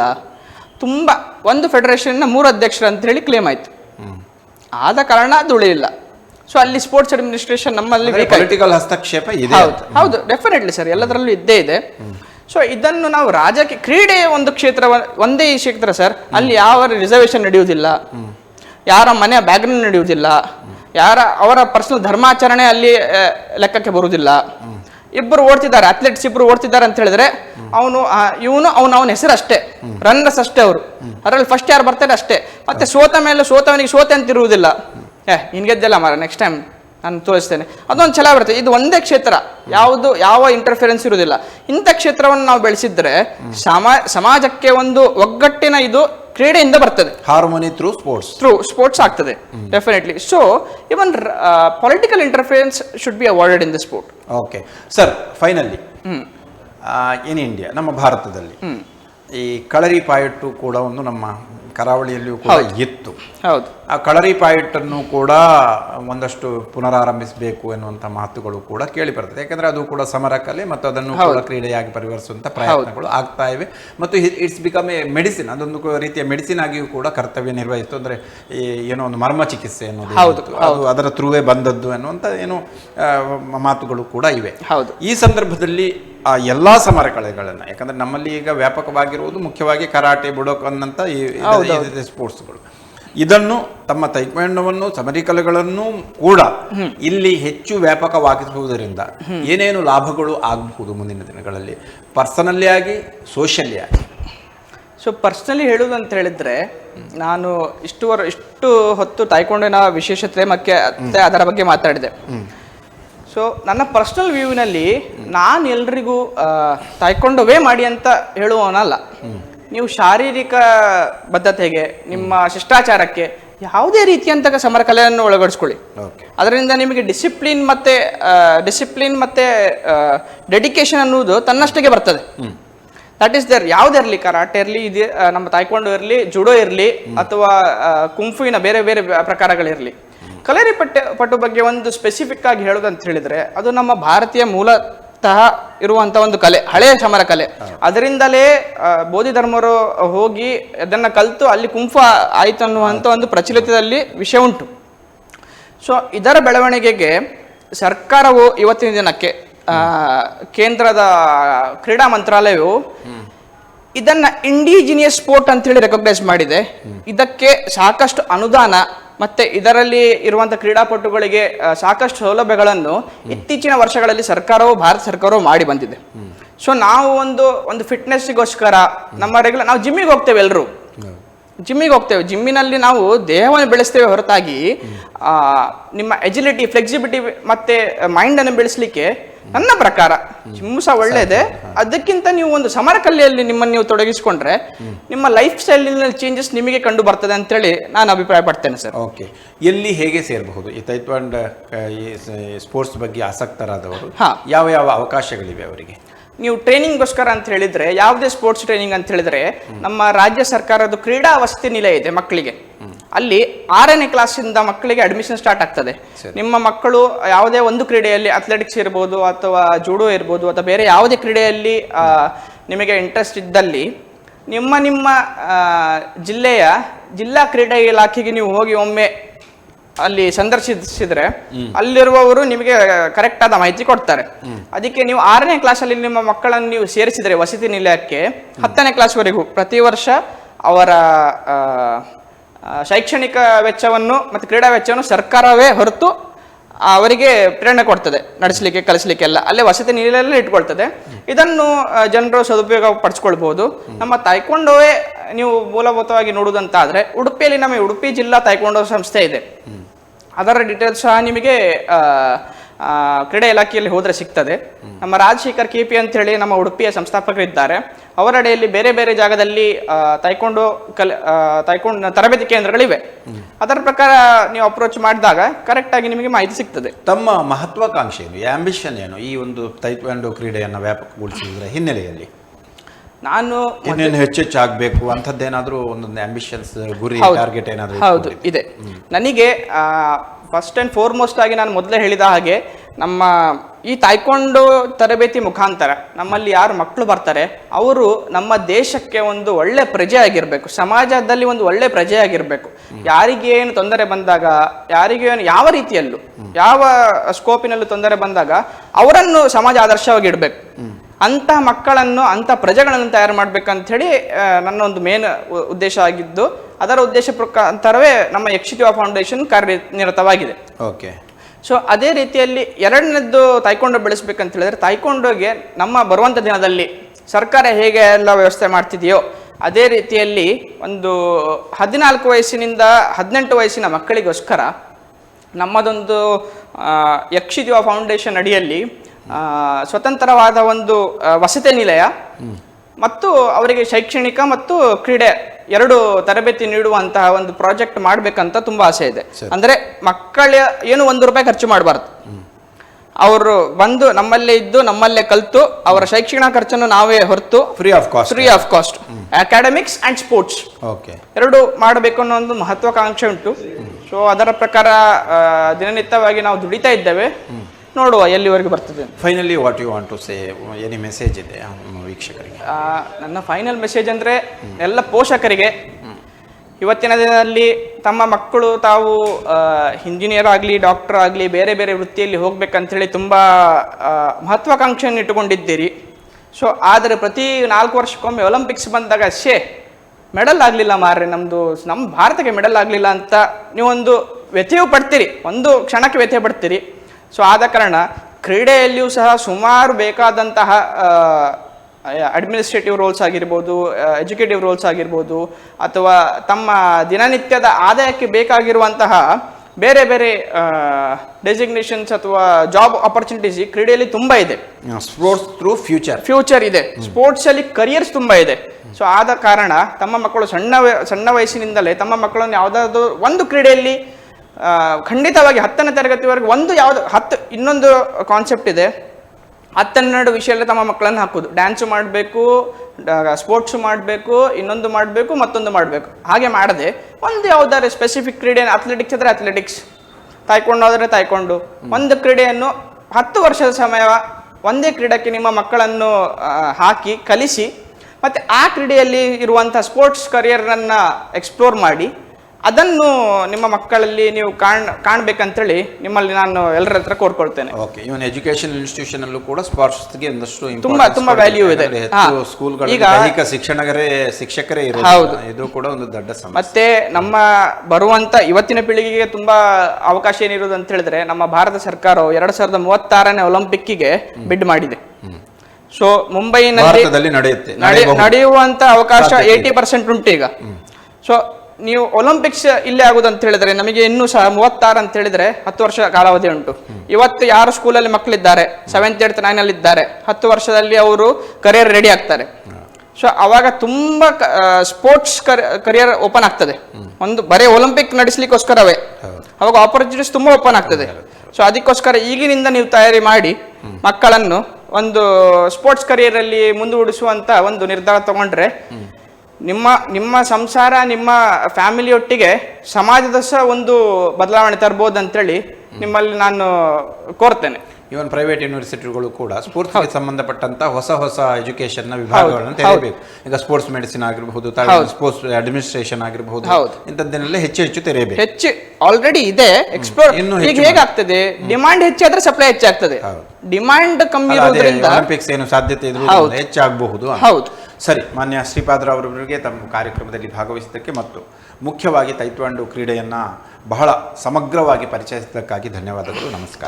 Thank you so much. ವೀಕ್ಷಕರೇ, ಇದು ಇಂದಿನ ಕಾರ್ಯಕ್ರಮ. ತೈಕ್ವಾಂಡೋ ಕ್ರೀಡೆಯ ಬಗ್ಗೆ ತಾವು ತಿಳಿದಿರಿ ಅಂತ ನಾನು ಭಾವಿಸ್ತೇನೆ. ಯಾಕಂದರೆ ನಮಗೂ ಕೂಡ ಇದರ ಬಗ್ಗೆ ಹೆಚ್ಚಿನ ಮಾಹಿತಿ ಇರಲಿಲ್ಲ. ಆದರೆ ಬಹುತೇಕವಾದಂಥ ಮಾಹಿತಿಯನ್ನು ಮಾನ್ಯ ಶ್ರೀಪಾದ್ ರಾವ್ ಮೂಲಕ ನಾವು ಕರ್ಕೊಂಡಿದ್ದೆ. ಯಾಕಂದರೆ ಅವರು ಈಗಾಗಲೇ ಬಹಳಷ್ಟು ಪ್ರಶಸ್ತಿಯನ್ನು ಕೂಡ ಪಡೆದುಕೊಂಡಿದ್ದಾರೆ ಈ ಒಂದು ಕ್ರೀಡೆಯ ಮುಖೇನವಾಗಿ. ಆದ್ದರಿಂದ ಈ ಕ್ರೀಡೆಗೆ ತಮ್ಮ ಮಕ್ಕಳನ್ನು ಕಳಿಸಬಹುದು.